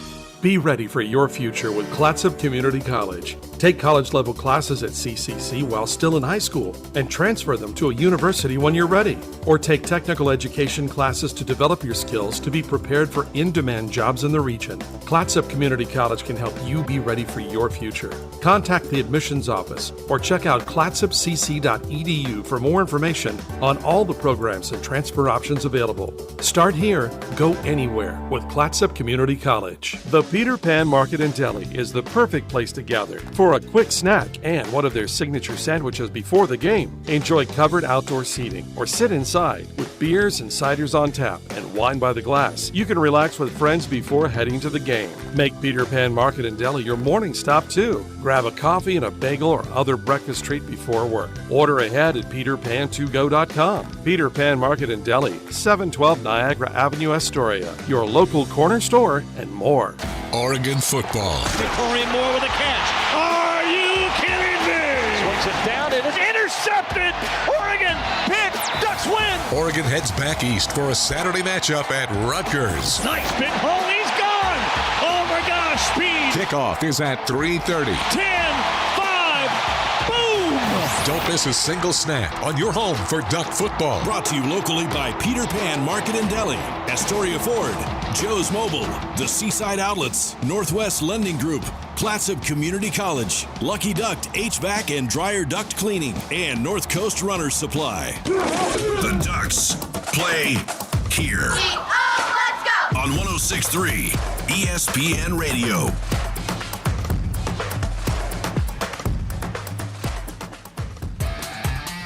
This is ESPN Radio. Back here at CMH Field, and it is a close game, just like we anticipated, at least to some degrees. 14-7. Teams going back and forth a little bit here in tonight's contest. The Fishermen started the game on defense. They kicked off to the Seagulls, and with a good call by Coach Rube, they kicked over the first line of defenders and were able to steal a possession as the ball hit the turf, and the Seagull that was supposed to be set up to block wasn't ready for it. The Fishermen were able to get there and squirrel the ball away, and so they got that first possession just inside the 40-yard line, and well, they didn't waste any time getting down the field. They did get a couple of penalties to start that drive with a couple of offsides penalties, but were able to overcome and missed a couple of big shots, but eventually they leaned on Yates and the running backs to plow down the field and got into the end zone, and then eventually, a good few minutes later, Seaside was able to break on the outside and did a 45-yard touchdown run. And that put them on the board to tie it up 7-7. In the second quarter, they finally responded there using their running game, and Fishermen just had no answer as they were diving up the middle for 6, 7, 8 yards. And then eventually, like you said, they got around the edge and scampered off for the big touchdown to tie things up at 7-7.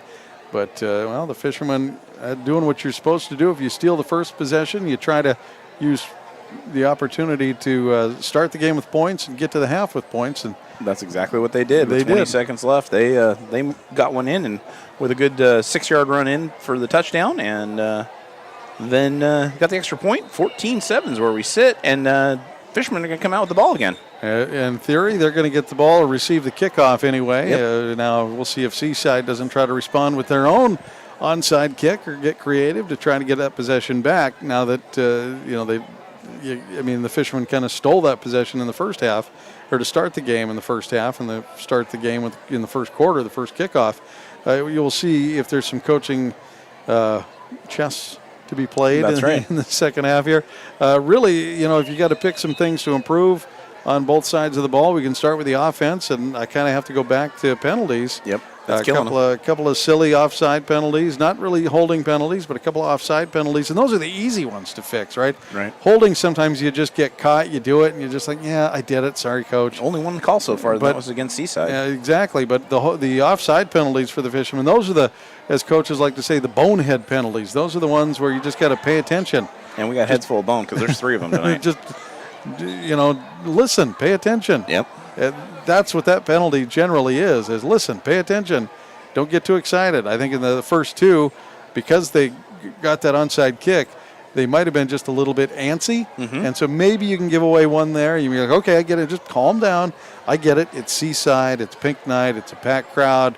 We got the possession. We got the onside kick recovered. You're excited. We're jacked up. We're ready to go. Okay, I'll give you the first one. The second one, all right, now that definitely goes on the bonehead chalkboard, right? Exactly. So, that would be on offense really the only thing to clean up. They're doing a great job. Silas Yates is tearing through tackles. Shacker's been a little bit inaccurate. He's had a couple of really good throws, but a couple of just past the fingers. Lucky that it didn't get intercepted. There's been a couple of those. There's been at least one down in the end zone that got tipped away and hung up in the air for way too long. Yep. And fell safely to the turf eventually. But I mean, we're starting to nitpick here, and that's sure. Just so don't take this like too to heart. But no. If we're nitpicking things to fix, it's minor issues that can make a difference in this close of a game. And as far as the defensive side of the ball for the Fishermen, they do need to try to contain the running game of the Seaside Seagulls. They did it a little bit on the first drive. They forced them into that 4th and 3, roughing the kicker or running into the kicker penalty, extended that drive out. They eventually got the ball down, but did get a turnover on downs. The Fishermen need to find a way to win on 1st and 2nd down, because that eliminates Seaside's ability to go to the playbook at 3rd and 9, 3rd and 8, 3rd and 10. You start looking at that and you're like, jet sweep. Maybe not. Inside dive, probably not. You're not going to be seeing the Wildcat tonight. Right? You start getting in your third and longs, you eliminate some of that running game, and that is where Seaside is dangerous. So if that means you got to start sending maybe some linebacker blitzes, getting some creative defensive stunts, or just trying to get some leans or some pushes one way or the other, the best thing you can try to do on defense to eliminate that speed is to try to attack in the backfield. Yep. Running backs are generally slower when they're standing still. That's when you need to attack them. Exactly. Because when the running backs for the Seagulls, both the quarterback and the rider running back, Ryder Jackson, get around the edge or get a couple of yards into their run, they're already faster than most of your team. And that is nothing against the Fishermen. That is those two players and Ryder basically being faster than most of the high school players. When they get 5 or 6 yards, they're faster than most teams, let alone just Astoria. So, the best, like I said, the best way to attack a running back is when they're standing still in the backfield. Try to get them before they get that first, second, third. By the time they get that fourth, fifth step, they're already at speed. Yep. So you got to try to get them before that and try to contain that running game. Knock them off balance and lock them up. Force them into some long and uncomfortable, third and longs. That's just the best thing the Fishermen can try to come up with. Now we'll see what defensive coach, assistant for the Fishermen, Poyer, comes up with. Garrett Long, Kurt Bradley, Davis, and Doug Walsh, Ralph Steinbeck, Jeremy Poyer, and Mike Roberts, the assistants for Coach Rubin. We'll see what they dial up on defense. It was really just the one big drive that killed the Fishermen as the Seagulls drove down and let the big one go by on the outside. Number 4 just tore one off for about a 40-yard run for the little guys. Little guy football here. We got a couple of scrimmages going off on other side. I saw one of the linebackers here in the orange helmet bust through and absolutely blow up a sweep here. So maybe we can call him up to the big kids. That's right. See if he can jump through. They won't see him coming at all. They will not. They got to look low. Just a shoot low, Sheriff. They're coming in on Shetland. We're just a few minutes away from second half kicking off. We're going to step away for one more moment again. We are tied, or not tied. We are at halftime. Almost tied. The Fishermen broke the tie going into the half. They lead this one 14-7 here at CMH Field. Once again, the Fishermen leading the Seagulls in this Co-op League matchup on ESPN 106.3. Your score at half, 14-7. Hi, I'm Renee, contractor and owner of Lucky Duck LLC. Since 2011, we've provided Clatsop and Pacific counties with professional HVAC duct cleaning and dryer vent system cleaning. Residential and commercial customers, call me 503-717-2231. Lucky Duct with a T, LLC. Your HVAC contractors. Clatsop and Pacific counties. Residential and commercial. Trained and professional technicians. Visit us online. Lucky Duct with a T, LLC. Be ready for your future with Clatsop Community College. Take college-level classes at CCC while still in high school and transfer them to a university when you're ready. Or take technical education classes to develop your skills to be prepared for in-demand jobs in the region. Clatsop Community College can help you be ready for your future. Contact the admissions office or check out clatsopcc.edu for more information on all the programs and transfer options available. Start here, go anywhere with Clatsop Community College. Joe's Mobile in Astoria, the home of mobile synergy fuel and diesel. Also, last-minute groceries, snacks, cold beverages, hunting and fishing licenses, propane, firewood, and so much more. Pump your own fuel during overnight hours or get friendly full service during regular daytime hours. EBT and all credit and debit cards are accepted. Fuel and diesel, 24 hours a day, 7 days a week. Get your mojo on at Joe's Mobile. 1701 Marine Drive in Astoria. Marathon season is just around the corner, so quit running errands and start running for fun with North Coast Runners in Astoria. Stop in for nutrition on the go, info on local running groups, recommendations on where to run on the North Coast, and of course, all the gear you need, including being your Lululemon destination on the coast. Whether you're in Seaside, Napa, Astoria, Warrenton, or anywhere in between, North Coast Runners supports student athletes with available discounts. Check out northcoastrunners.com for more. Lace up and don't stop.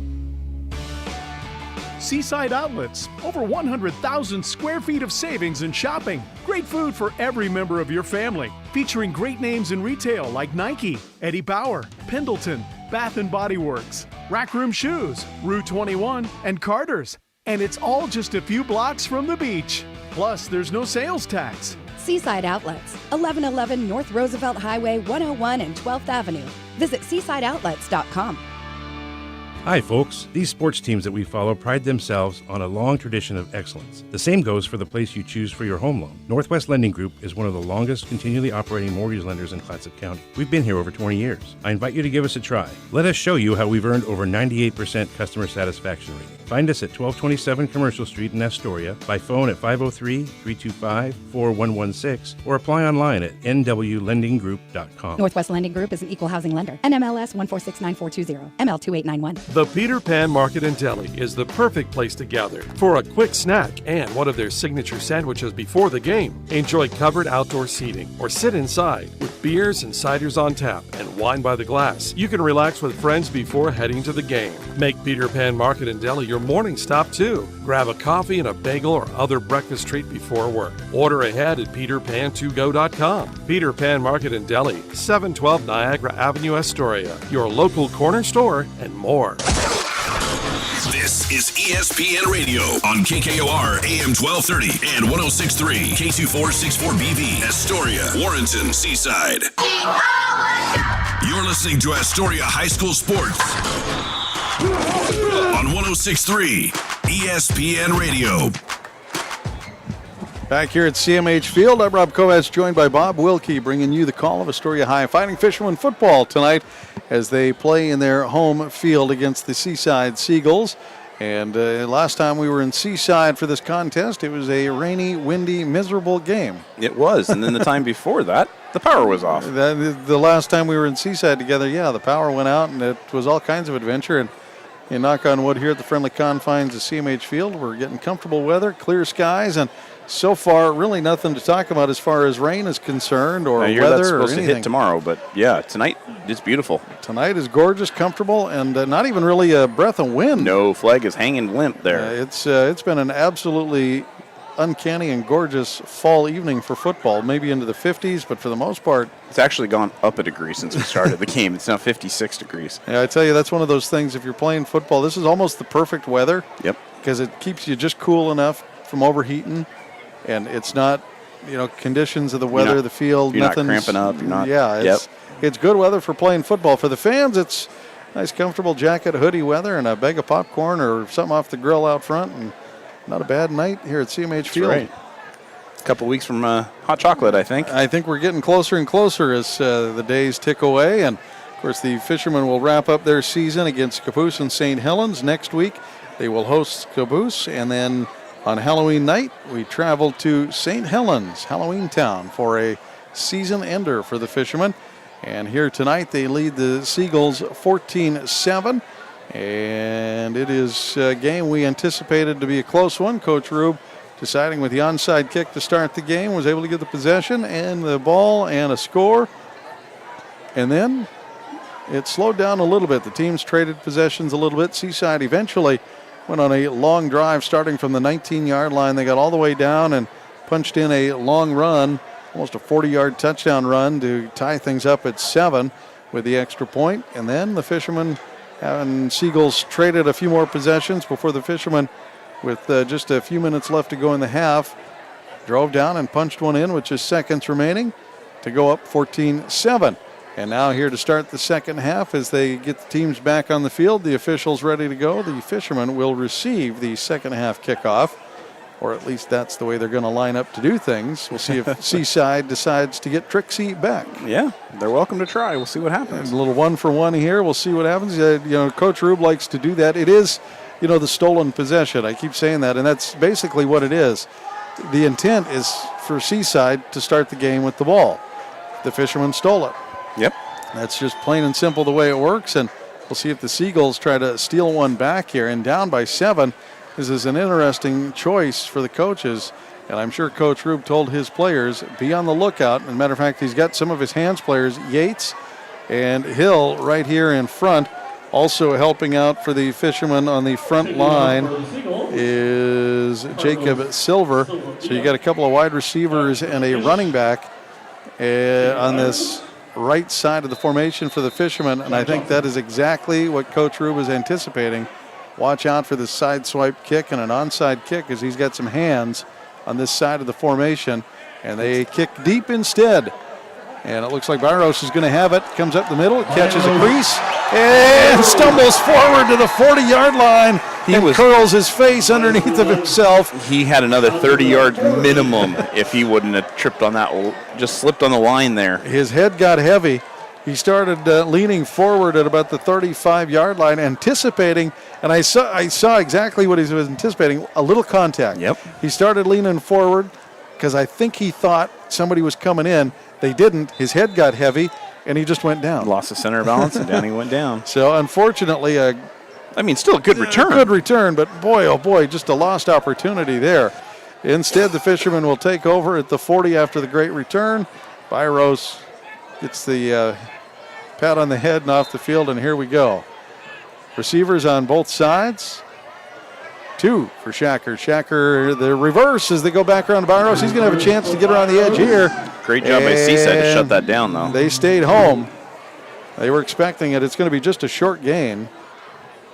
That was the defensive player, I believe number 6, Curtis, on the other side, who stayed home and did what he was supposed to do. That is, protect that other side. He did not bite and try to crash the line. And the Fishermen tried the double reverse, the jet sweep reverse there, and they're going to get maybe a yard out of it. We're going to have to say that is a failed play. Mm-hmm. Seaside was able to contain it well. So with 3 receivers out to the right, Shacker will once again stand in shotgun. The Fishermen move left to right. Handoff to Johnson up the middle. He runs into his own man, backs up, and is going to go nowhere. He's going to lose a yard.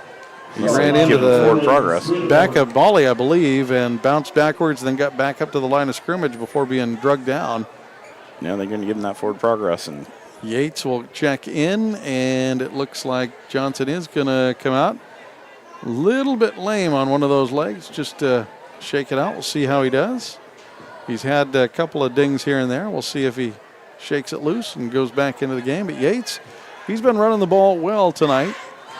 And I know Coach Rube likes to spread the wealth when he can, but if you got the players to do it, it's nice to be able to.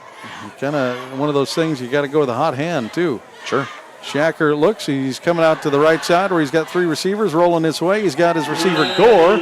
It's going to be a short gain as they make the connection at the 44-yard line. Yeah, unfortunately, Gore went 2 yards the wrong way from where he caught the ball. He was coming in on the comeback, kind of the outside comeback route to the sideline, and that was one of those routes, deep, middle, and short, and Gore was kind of the short middle and couldn't quite come up with it. So the Fishermen will punt here. They'll line up to punt from the 44-yard line, facing the 4th and 6.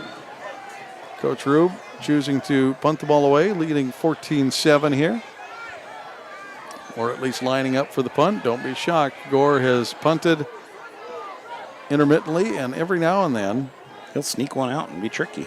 He's got the athleticism to try to run with one. Instead, he will send this one high and deep, end over end. Return man goes back to get it at the 16, shakes the first tackle, finds a block, gets on the right side, and can't miss the next tackle. At the 30, that is Archer Hawkins, I believe. He put a nice hit on him. Got up, wrapped him up, pulled him down at the 30-yard line. So the Seagulls will take possession, and the Fishermen only able to capitalize on the end of the half points. Instead of trying to double up, end of half, first to the second half. Seagulls will start from the 30, out of shotgun. The handoff out to the right side, and getting around the edge for a couple. That is Ramirez, the junior. He's who tore off that 45-yard touchdown run. Got him listed at 5'11" and 190. He is a load from the backfield for the Fishermen to deal with. Once he gets past the defensive linemen, linebackers and defensive backs do not want to deal with 5'11" and 190. That's right. Fishermen line up on defense. Seagulls out of shotgun. This time they got him in the backfield. Great job. Hand off to Ramirez, and how do you get a big guy and a big running back? Hey, you hit him before he starts running. Say hello to Doria. Brito also back there to wrap him up, and they got him right before he could get his momentum anywhere, and that's kind of what I talked about at halftime. The easiest way to hit a running back is when they're standing still. Yeah. They got into the backfield and were able to get him before he got any momentum. And now the Seagulls sit in a 3rd and 8. Exactly what the Fishermen on defense needed to do, force a 3rd and long. It takes some of the run game away. Fishermen now facing the pass. They step up. Fishermen trying to get some pressure. Quarterback dances out of it, gets around. That is the danger of this quarterback. Oh, comes up. Says no. Barros comes up, makes a big tackle. You're going to give him forward momentum up to the 38. Yeah, he lost 6 yards on the tackle. Byros hit him and then wrestled him backwards for a healthy loss. Forward progress will turn this into a 4th and 4, but what a hit, what a tackle. Beautiful. And way to hang on and drive through the offensive player. And not to mention teach him, don't do that again.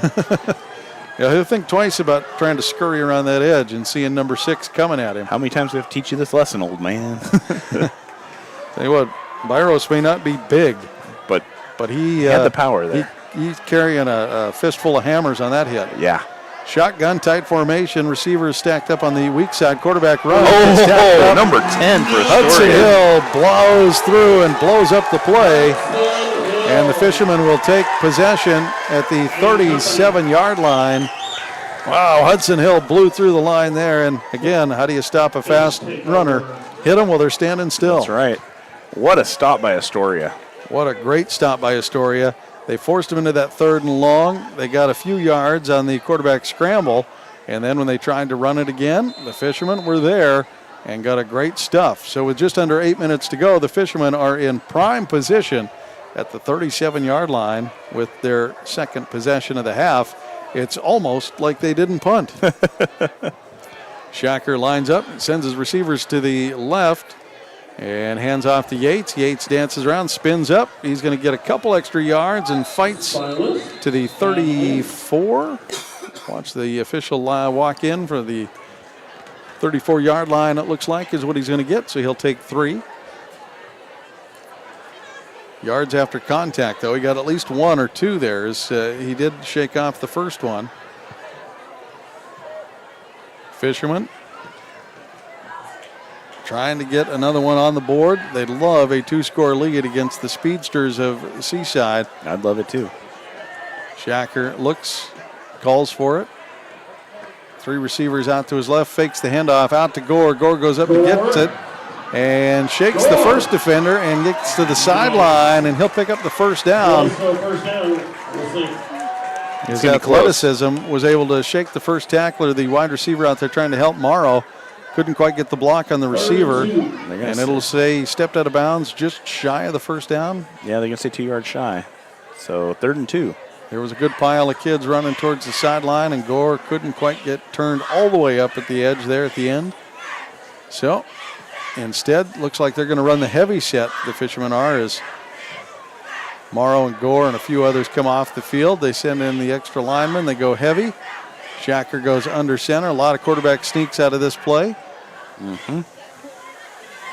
And Shacker under center, calls for it. And he'll hand it off. This time it's going to be a pitch out to the right. And Johnson is not going to get there. It'll be a no-yard gain as Ramirez was able to catch him on the outside. There's that speed. Speed against speed there, and speed kills. Seagull speed there was able to get to the Fishermen. They could not get to the edge and do anything with it, so Gore and Morrow will check back in and probably see a 4th and go for it, not in the heavy set. Yep. Indeed, Winterstein lines up to the right side. Gore's part of the trips package on the left. Shacker looks, calls for it. Johnson in the backfield with him. We'll have the handoff up the middle and get to the 26. Gonna be close.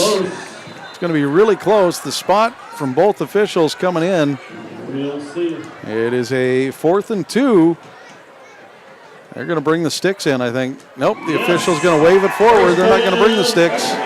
It was a close one. It was close. I do believe his forward momentum did carry him in, so good call there by the officials. Of course, we're Astoria, so we're going to say good call by the officials there, but I do believe that he did have the first down.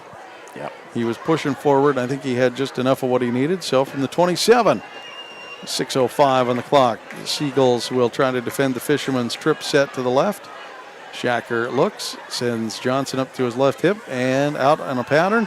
Gore's got the catch. They're going to try to get him on the outside again. Stiff arm and then hit. Flag. And I think we're going to have a face mask right there at the point of contact of the tackle and the ball carrier.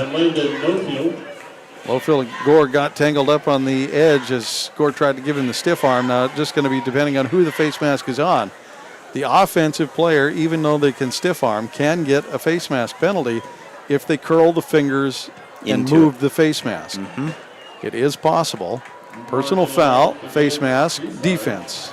So it was the defender reaching up, and that's a lot of times where if you are getting stiff armed or getting pushed off, you just reach out, and by default, hand goes in there. You just grab what you can grab, and sometimes you get a little bit of face mask, and that's what happened for the Seaside Seagulls there. And going back to an offensive player getting a face mask penalty, it's rare, but it does happen, and that's why when you stiff arm, you keep your fingers stiff. You don't you don't let them curl, because if you twist or manipulate the defender's face mask, they will give you the penalty on offense. 3 receivers to the right. Shacker calls for it at a shotgun, and they're going to try to keep it. Gets around the defensive end, shakes one tackle. Dodged the big hit, too. Yes, he did, trying to come in and cut him down. I believe trying to cut in on that was Ramirez, trying to cut Shacker down.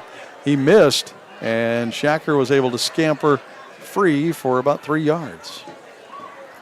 Going around the left side, and Ramirez came diving in and just about took him out at the knees. He about took out the referee over there, too. That. Just about did that, too. 5 minutes on the clock here in the third quarter. The Fishermen lead this one, 14-7. Second and now 8 for the Fishermen, a short 8. There is still room for a first down. 3 receivers out, 2 on the right. Handoff to Yates up the middle. He'll dance around and get just a short gain here. The Seagulls doing a little bit better job crimping that interior run game. Yeah, they're really shutting down those gaps. Yates that time couldn't find very much. It'll be a 3rd and 7 and a quarter. A little bit longer than 7, under 4:15 when the Fishermen snapped the ball. Seagulls backed up against the end zone, trying to protect. The Fishermen trying to punch another one in. Send 2 receivers to either side. Shacker in shotgun keeps Jack Johnson on his left hip. Calls for the ball, gets the snap, and looking middle, and the pass is behind the Fisherman receiver. Hawkins was trying to run the inside cross, and Shacker missed him by a bunch. And that one went right into the Seagulls' arms and missed. I thought it was an interception there. It was lucky it was. I think the Seagull wasn't looking for the ball. Yeah, is the problem. He was trailing on Hawkins and was worried he was going to get beat. And the ball came in and it hit him, and I think it surprised the defender. Winterstein will line up for the field goal from the 10-yard line. Snap. Kick, it's a line drive and through. That turns it into a 2-possession game. So the Fishermen add 3 and go up 17-7 with 3:52 to go. And a good job by the Fishermen and Coach Rube opting to go for points here. Winterstein, I wouldn't say he's the greatest kicker in high school football this year, but he's a pretty solid kicker. I was going to say, we've seen a lot worse. Short distance, he's nailing them pretty good. That one was kind of a knuckleball right through, but he does a pretty good job for high school football. You don't see a lot of great kickers in high school football, and how many games have we watched in opponents and teams where they just don't have it? They're lucky to get an extra point sometimes. And it's 6 points and go for 2. Yep. They've got somebody who can kick off because that takes a little less finesse. Yep. But great job by Winterstein. Great kicker. He's done a great job for the Fishermen, kicking extra points. And I don't know what his range is. Probably 20, 25 yards before, it gets questionable. Questionable, and that could just depend on the situation and scenario for Coach Rube, too. But we've seen him do some mighty good kickoffs, too, though. He does. He's got a big, strong leg, and the Fishermen now lead this one 17-7 after the Winterstein 17-yard field goal. Got to quick do the math. From the 10-yard line, you got to add the other 27 yards. You got to add the 10 and the 7, so you added 17. 27-yard field goal for math, Winterstein. Everybody. Math. stay in school. Here comes Winterstein again with a pooch. Nope, little He's short. going to send a little short, little squibbler, but it's going to get handled at the 26-yard line by the Seaside Seagull. I think this is another scenario where Coach Rube is choosing to not kick to the two fastest guys in the Coapa League, standing at the 10 and 12-yard line. I can't fault him on that one. You know, this could just be. It's like you keep saying, the best way to keep them from getting some speed is to hit them when they're stopped. And it's pretty hard to hit them when they're stopped all the way back there on a kickoff. Yep. They get a lot of chance to get some momentum going and can hurt in a hurry. Yeah. So Coach Rube choosing to go for the pooch punt to open the game and get the stolen possession. And after that, he's sent shorter kicks to the up men to see if he can't shake out another loose ball. Seagulls are going to run this one. Quarterback keeper out. Hawkins chases it out even farther. Gorham misses the tackle. Penalty coming in from the and backfield. Hill will drag the ball carrier down at the 45-yard line. And way in the back, I think you're going to get a hold, is where you're calling that one, Bob, and indeed it was. I watched it. And I think it's either 66 or 55. Not sure which two of the players. He went and talked to the official afterwards. Was that me? Are you calling that on me? And it was both of them kind of standing there, and I think it was 61 who got there first. Or 66, who got, 61, maybe 66. They're both there. It was one of the sixes that got to the official first, and then the other offensive lineman kind of rallied around like, so what are we doing wrong? What did we get there? And the official said, well, you held him, is what happened. You put your arms around him and gave him a big hug. It was a good chance to get to the edge, but he got sprung a little bit. Hawkins was trying to get there, and I think I saw one of the holds. If it was the one they called, I'm not sure, but it was Hawkins was trying to get there, and he was stretching out, and he was being, tugged on, and I think that might have been the one they got. So that wasn't the one I saw. So there might have been two that they called the first one, and that was enough. 1st and 20 from the 28, under center, rolling out, handing off up the middle, getting free. We got a whole lot of people guessing on that one, me included. The quarterback rolled out. I thought he still had the ball. Had a couple of people fooled as they blitzed him. But it is going to be just He's going to get it back to the original line of scrimmage, I think. So they're just short of the original line of scrimmage. Half a yard shy. So a nice gain as they faked the handoff around the edge and instead handed off up the middle and had me fooled. I thought the quarterback keeper going around the edge had it, but he did not. Handoff up the middle, plunges forward, and so the Fishermen on defense will be looking at a 2nd and 11 to defend. The Seagulls send out two receivers. Quarterback in shotgun. Flankers on either side. Running back with him. Ooh, bad snap. It's a screen pass as linemen immediately get let loose. And it's going to be about a 9-yard gain. It'll be a short of the first down. Yep. And easy to see a screen pass immediately from this angle because the defensive line was immediately let loose. And if you ever see that, a lot of times you hear the sideline or you hear screen, and everybody's like, oh my God, turn around, here we go the other way. Yep. And that is the intent of the screen. You try to get the defenders moving one way, get the ball going the other way. They can't chase well, and you get your guy with speed and open space. They almost got it to work. So on the 3rd and 1, the Fishermen stack the gaps. They go for the quarterback sneak. Hill grabs him in the backfield. It says no, I don't think he got it, Bob. He did not. No, he did not. They finally wrestle him down, blow the whistle. I don't think he got it. The official's walking in. It looks short. It is. Defensive linebacker Hill walked up into the gap and was able to get through. The offensive line was a little late on the snap. I think that left side, that right side, the right guard was a little late, and Hill was able to jump by him, so it's going to be 4th and short again, 4th and 1. And we'll see what the Seaside Seagulls decide to do here. They're going for it, by all appearances. Down in this one by 10. Fishermen once again line up in the gap. Hill walks in. Gore walks up. They're going to stack up the line of scrimmage, and it looks like they're going to get that one off the right side, left side this time. As 61 led the way for the Seagulls. The offensive guard there, that is Tyson Wing, the senior. Able to get the push. Hill cutting in on the other side, missed the gap. And a 4th and 1. They got it, converted. Not by much. Not by much. 4th and 1. They needed the 1. They got maybe 1 3/4. On the 49-yard line, the snap. This time they're going to try to keep the ball in the quarterback's hands as he goes around the right side. He'll get 9, maybe 10. As the pile pushes forward, I think they're going to give him 11. I think he earned it. First down, Seaside. Got tangled up, and they were able to get the ball around the edge and back up the middle. And Great job by Cooley to run that one forward for 11. 20 seconds tick away here in the third quarter. Again, the Fishermen lead this one 17-7. CMH Field under a comfortable 51 degrees, according to my reading here. Clear skies, not a breath of wind to speak of, and a timeout taken. The officials will converge. That is the end of three. Excuse me, the time clock ticks away. I thought I saw one of the officials signal timeout. I thought that was a strange place to take one, but it is a good place to stop for the fourth quarter to start. So we'll do that. We'll be back in a minute right here on ESPN 106.3. Joe's Mobile in Astoria, the home of mobile synergy fuel and diesel. Also, last-minute groceries, snacks, cold beverages, hunting and fishing licenses, propane, firewood, and so much more. Pump your own fuel during overnight hours or get friendly full service during regular daytime hours. EBT and all credit and debit cards are accepted. Fuel and diesel, 24 hours a day, 7 days a week. Get your mojo on at Joe's Mobile. 1701 Marine Drive in Astoria.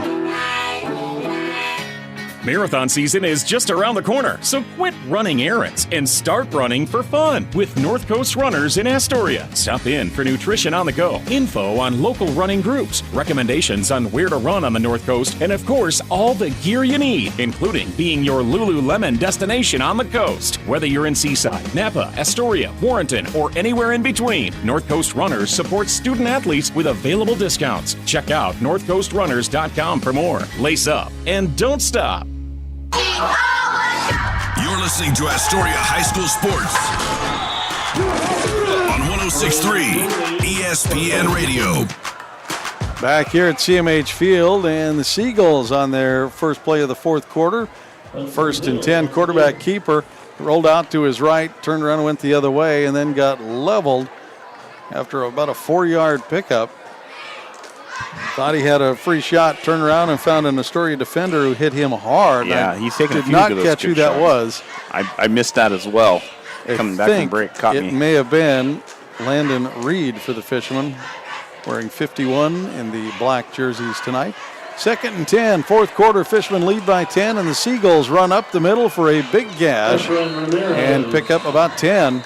Ramirez once again pushing forward. They're going to give him 14 total after he pushes the pile. 23-yard line.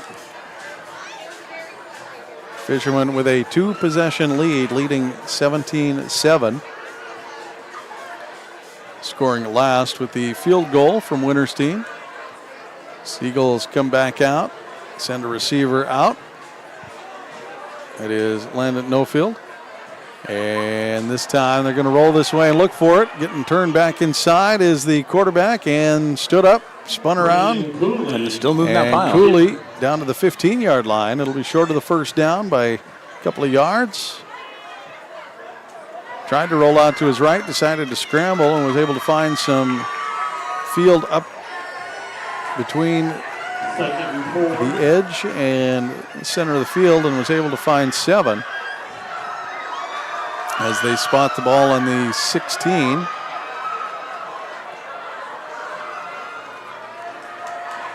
Cheerleaders, students trying to keep the crowd in things. 10 minutes to go. Seagulls line up, snap the ball. This time they hand off up the right side, and good job there getting in and making the tackle. You think he's going to have the first down? It's going to be, yep, they sure do. Winterstein was able to come in and drag him down, but it was enough of a carry to get the first down. So the Fishermen will have to try to come up with a stop here now with a 1st and 10 from the 12 as the Seagulls try to respond. Seagulls moving left to right. Fourth quarter, the Fishermen defending. Go from under center, get the ball off, hand off up the left side. Going to chew off a couple more yards. Hayden Halson, a junior, will push forward for a few, trying to see where the official comes in. Looks like about the 9-yard line. That is indeed where they spot it, so 2nd and 7. Still a first down to get. Inside the 2-yard line will give them a first down, the Seagulls. 17-7. It is a two-possession game.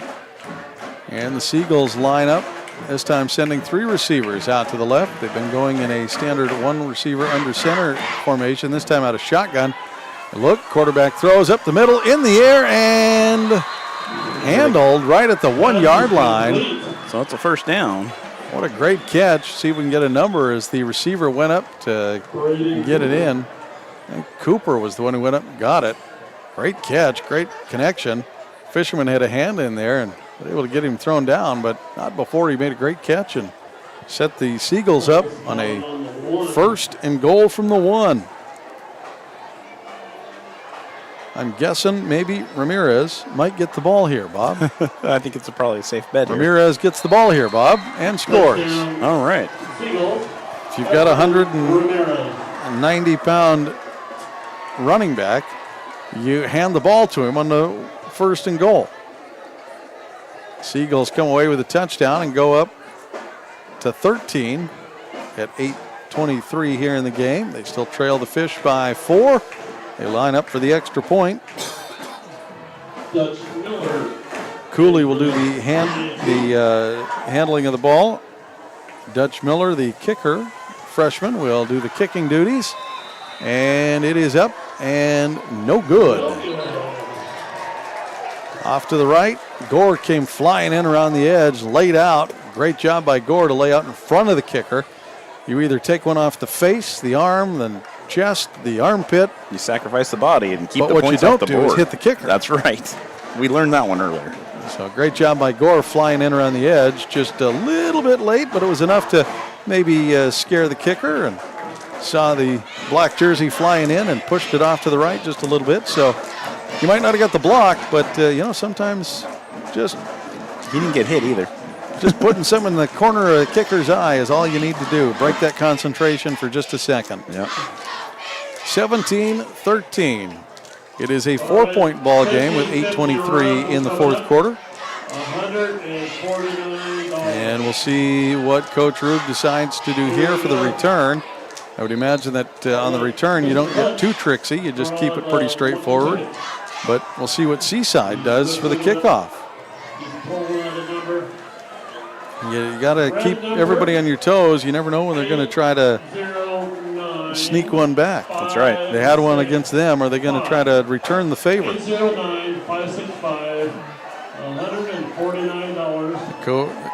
Coach Rube played his nope card to kick off the game, and nice little pooch punt over the first line of return men, and got the the big raffle pot we were talking about. Got the winner coming up the stairs right here. Good. Got a $149 pot. Nice. That'll buy a bag of popcorn. Here's the kickoff, and it is a short kickoff. Coming up to get it at the 17-yard line is Johnson, who gets stacked up at the 36-yard line. There's a low line drive to Johnson. Rip that ball loose, that's for sure. Yes, they were. They need the ball back, and they're trying to find ways. That's one of the things I'm sure Coach Rube and his coaching staff on the sideline is conveying to the players. 2 hands on the ball. Mm-hmm. Not a turnover, and 8 yards is better than a turnover and 70 yards the other way. That's right. 2 hands on the ball, covered up, protected at all times. Gore sprints off the field, and the Seagulls get a late substitution in. 3 receivers set to the right for Shacker. He's alone in the backfield as he's got a flanker on that side too. He's going to roll that way and look, not cut it upside, and get around the edge for maybe a 6-yard pickup. We'll see where they officially mark him down as the pile drags out on the far side in front of the Seaside bench. Yates running back into the field. It looks like just Johnson's shy coming of the 43. Johnson a little slow to run off. He's been, I wouldn't say gimpy, but maybe looking like a guy who's had some injuries here the last couple of weeks. Yeah.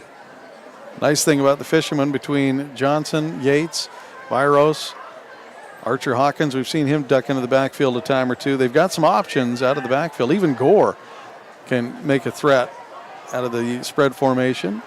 And they're going to hand the ball off to Yates, who cuts up the middle, catches a tackle, and his offensive lineman, what a play. Look, I played offensive line in high school, and I got to say, Adrian Bawley wearing the 67 and the all black saw his running back going by him and stumbling, put two hands and just said, launching. put two hands right on the back of him and just shoved him forward for an extra yard or two. It was about 6 yards, Rob. With forward progress, he moved forward. That was he added at least another little push in that. That was pretty good. It was fun to watch there. 7:06 to go, 17-13. Fishermen across the 50 now at the 48. 1st and 10. Two backs in the backfield. Cross handoff to Yates. Yates is going to go forward again for another 8, maybe 9. I think he's going to be real close to that first down there, Rob. I'll tell you what, Yates hit that hole, and Shacker was right there on his tail trying to outrun him to get another extra block. What a great job by his quarterback to follow him through the gap and see what he can do. Can I get you an extra push? Can I be there to pick up an extra block? You know, quarterback following a running back through the hole doesn't typically happen outside of high school ball. Love to see it. 17-13, 2nd and 1 now from the 39. Fishermen look. Shacker in shotgun. Handoff to Yates. Once again, finds some spot. Ball's loose. And Astoria picks it up into the Astoria Fishermen hands. Seaside says it's theirs. But coming up with the ball is Hawkins, I believe. Yeah. And a sigh of relief for the Fishermen. Yates went through, plunged through for a nice gain. And somebody from Seaside came in, and I can only assume put their helmet on the ball. Yep. That thing shot out of there like it was kicked. And it landed right into Hawkins' arms. That was dangerous. That was a luck bounce there. That would have certainly changed the momentum. Now 3rd and 1, and the Fishermen will quarterback sneak, and they're still moving. Gets thrown forward. What a run, 10, 12 yards. Sam Shacker. Wow. Yeah, that was impressive. Usually at a quarterback sneak situation, the quarterback is running in that very low, heavy head formation where you're just trying to get enough push that if I fall forward, I get it. Yeah, no. And he got a little of that, and then he got stood up and ran through a tackle, and then finally got suplexed at the end of that, held onto the ball, and what a great job by the Fisherman quarterback. And all the way up to the 27-yard line. 1st and 10, under 5 minutes to go. Fishermen have Shacker all alone in the backfield as Johnson moves out to the 4 wide receiver side, and Shacker's going to just keep it and go up the right side, keep it. He's going to be good for another 10 yards. Guy, at least 8. Looks like he went down a little early. Okay. Great job by Shacker there. There was a quarterback keeper the whole way. He grabbed the ball, the draw, and found the soft spot on the right side and snuck up, got behind the linebacker, and we're going to give him a 8-yard pickup down to the 19. Well done. Great headsy play. They moved Johnson out to the strong side in a flanker position and left Shacker all alone in the backfield, and called the old quarterback draw and got there. Yates now stands in the backfield with Shacker. 3 receivers off to the left. Snap, quick toss out to Hawkins is out past his arm, couldn't get it, so an incomplete pass at 4 minutes. Trying to get the flat pass and pick up blockers with the rest of the wide receivers, and the running back headed that way and just missed hitting Hawkins. So now with the 3rd and short, we'll see what Coach Rube decides to do here. I can only imagine that this is 4-down territory. You might bring out Winterstein to see if he can poke one through from the 19-yard line, but we'll see what happens here on 3rd down first. Shacker's got it, looks, keeps it. No, he's going to tuck and find some of the edge. He'll get back to the line of scrimmage, maybe. You're going to say, yep. It'll be 4th and about 2, so it's one of those scenarios that if you get it a little closer, it takes some of the decision about going forward on 4th down away. We'll see if Coach Rube decides to test Winterstein's distance. By the looks of things, he's talking to his quarterback, and by all accounts, looks like they're going for it. I think they're going to take a minute. Yep. And indeed, they're going to talk about it on the sideline. They decide they want to talk about it a little more, so they're going to burn the timeout. Not a silly timeout by any means. I mean, obviously, if you can keep timeouts to the end in a close game, you want to do that. But with 3:25 to go and a critical 4th and 2, I mean, in all reality, if the Fishermen convert this play, playing out the scenarios, you can take this down under 3 minutes, and then you've got another 3 plays at least, so you could probably whittle this down to 2 and change. Yep. And that's only if you get a 4th and something on the next series, for the next set of downs. So if you can extend this play and get another 2 minutes off the clock, it really limits what Seaside's going to be able to do with it if they get a chance to have this ball again. And best case scenario, if you're the Fishermen, you just kill this clock. Yeah, to kill the clock and put some points on. I mean, if you get points, great, but even if you don't, if you just sit on this for 19 yards in 3 minutes, that's fine too. Totally. You'll see the Fishermen utilize what is commonly referred to as the 4-minute offense, and that is that kind of delicate attempt to attack with also an attempt to chip the clock away. Sure. So the Fishermen now line up in shotgun with Yates in the backfield. 3 receivers out to the right are Hawkins, Gore, and Winterstein. Out to the left is And there's Hill. the false start. And false start, and that may change the decision from Coach Rube. That is going to turn things into a 4th and 7 from the 26-yard line, or 24-yard line, excuse me. Again, math. It's going to probably put them out of range for the field goal, too. I'm not sure if Winterstein is good from this distance. Either way, it appears, though, they're going for it as Coach Rube relays the play into his quarterback. This does take away some of the ability to run from 4th and 2. You still have that ability to sneak in the run. I mean, Yates has been ripping off some pretty good ones, but he has been stuffed on a few too. It's not automatic. So Shacker waits for it in shotgun. 3 to the right. He's got it. He's looking. He's going to roll out to his right. He's got a receiver deep and hits him in the hands, and he drops it right in the belly. Hawkins falling backwards. Couldn't come up with the catch. And on a big 4th and 7, the Fishermen will not add 6. They'll give the ball back to the Seagulls with 3:19 to go. Exactly what you didn't want to have happen happened.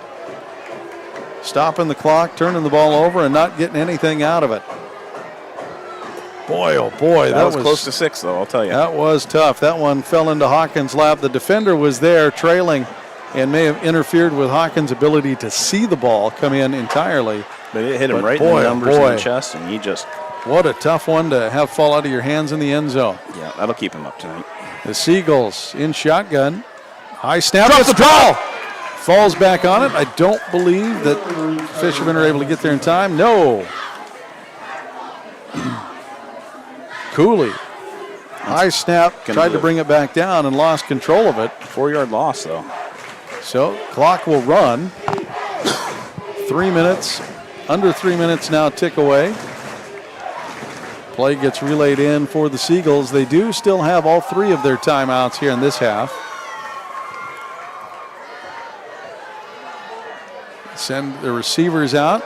Quarterback will set in shotgun with the 2 receivers to the right. They're going to look. Fishermen get pressure right away. Coming this way. The ball is caught, turned up the sideline. And a big smack here at the 36-yard line. And what a shot by Hill as he came in to clean up the receiver. And cleaned him up indeed. Yeah. Big shot on the sideline. And we'll move the sticks first Nice down. catch, nice hookup for the Seagulls. Clock ticks now with 2:25 to go. Receivers this side send out to the wide side of the field, which is the left side for the Seagulls.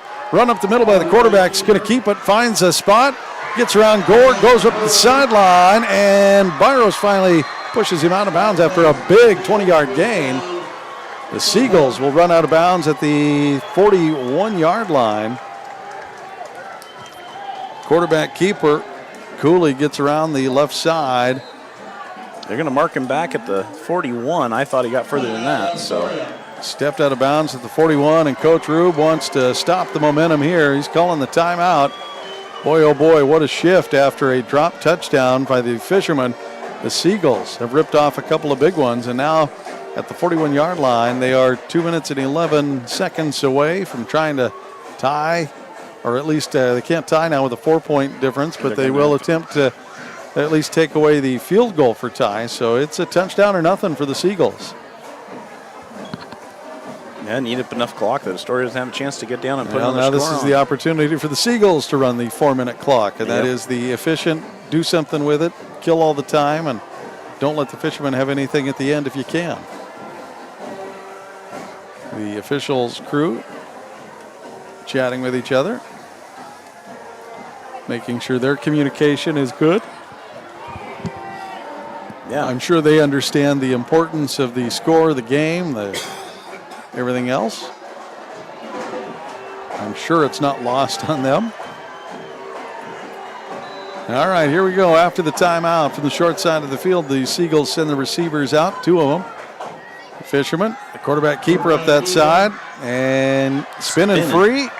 Still on his feet at the 32-yard line. He's going to be just a yard shy of the first down. Cooley is going to get a nice run as he tries to run through the defenders.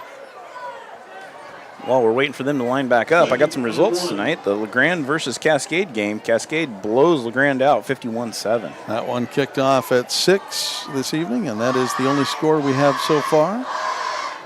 Here at CMH Field, we're 1 minute and 40 away from the end of this one, and handoff up the right side, finding some space is Ramirez, who finally gets drugged down.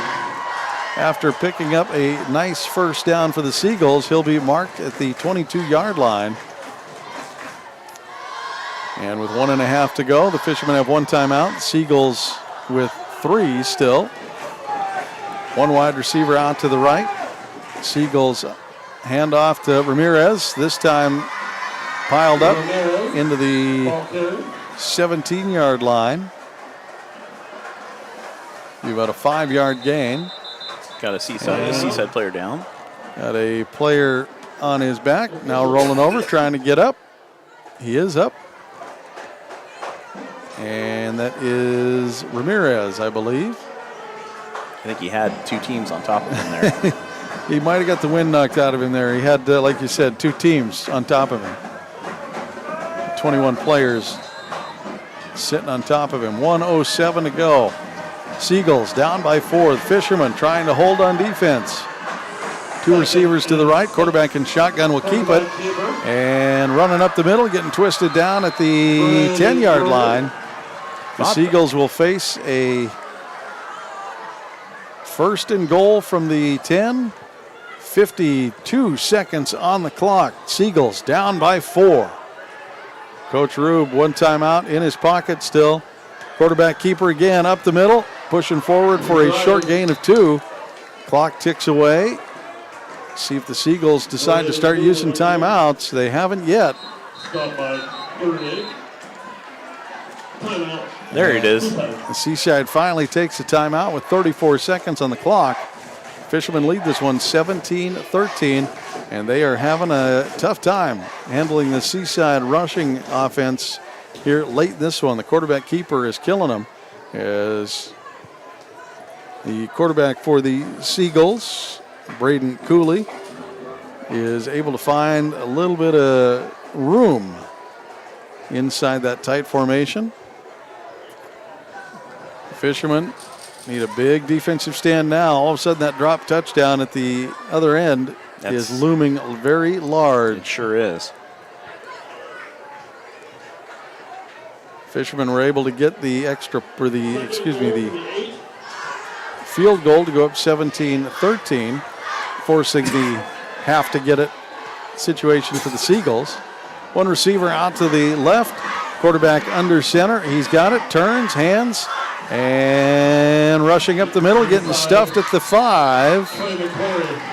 It is McCleary, Trey McCleary, number 28 for the Seagulls, pushing forward. It'll be a 3rd and 4 now. I got to the 4-yard line. 2 timeouts still to go in 16 seconds. 13. Hand up. No, they're going to stop it. And timeout by Astoria. So Coach Rube wanted to see the formation, called the timeout before the snap. So with 12 seconds to go. 17-13. Seagulls 4 yards out and 2 downs to do something. A little surprised they didn't call a timeout themselves and try to give themselves, if it's me and I have 2 downs, it's 3rd and 4. Yeah. I know I've got 3rd down. I know I've got 4th down because you got to go for it.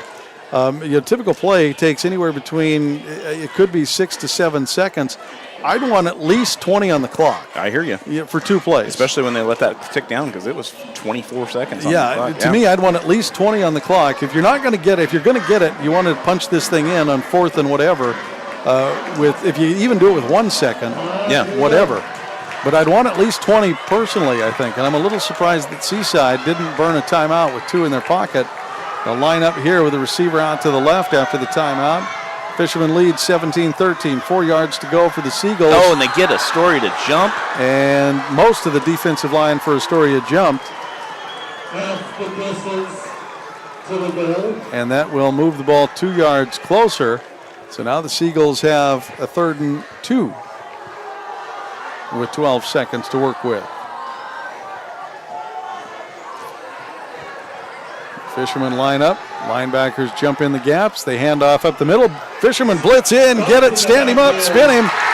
And they get the stop. It is a 4th and 3. It might be a yard loss. And Seaside will chew up one of their timeouts now with a 4th and 2. They're going to say line of scrimmage at least, forward momentum. So they'll have 5 seconds, a 4th and 2. It's all or nothing here as the Fishermen hold the lead at 17-13. Hey, Rob, I believe we said it was going to be a close game. We did say it was going to be close. And I am just, boy, oh boy, this is a fun one. It sure is. 5 seconds. 17-13. The Fishermen defending 2 yards. Basically, it's a 2-yard football game. It's all come down to this last play. If the Seagulls get it, it's a touchdown. If they don't, it's Fishermen's football, and the game is over.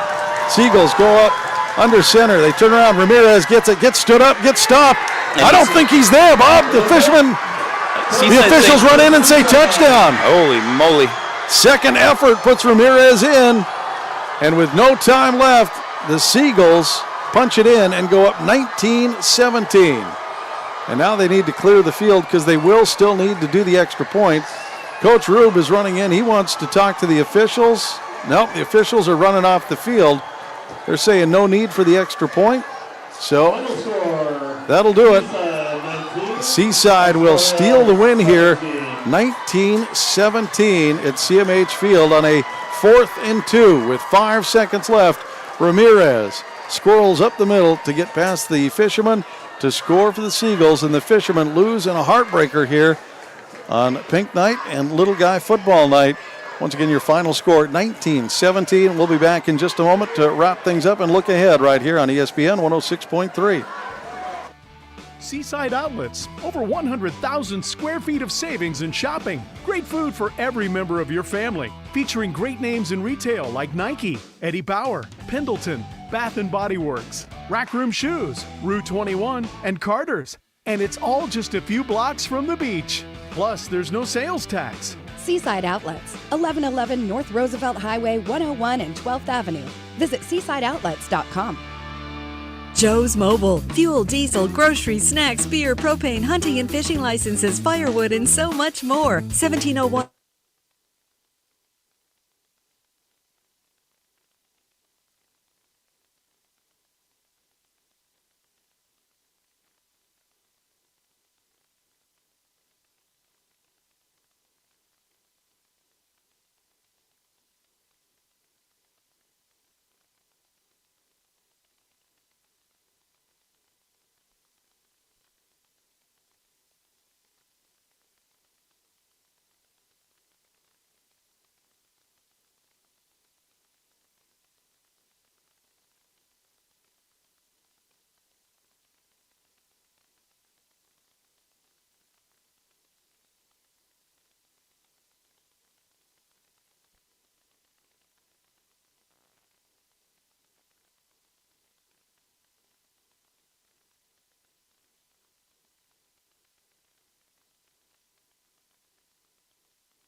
CCC while still in high school and transfer them to a university when you're ready. Or take technical education classes to develop your skills to be prepared for in-demand jobs in the region. Clatsop Community College can help you be ready for your future. Contact the admissions office or check out clatsopcc.edu for more information on all the programs and transfer options available. Start here, go anywhere with Clatsop Community College. This is ESPN Radio on KKOR AM 1230 and 106.3 K2464BV, Astoria, Warrenton, Seaside. This is ESPN Radio. Back here at CMH Field to wrap things up, the Fishermen lose one in a heartbreaker to the Seagulls. See if we can hold that off before we get to the end of the game here. Astoria Seaside in a, well, we knew it was going to be close. Yeah, we sure was, down to the final play of the game. 4th and 2 from just punch out, and the Fishermen just had a, like they had all game, a hard time handling the Seaside rushing attack. And yeah, I mean, you got to say the Seaside rushing attack is one of those dangerous ones. It sure is.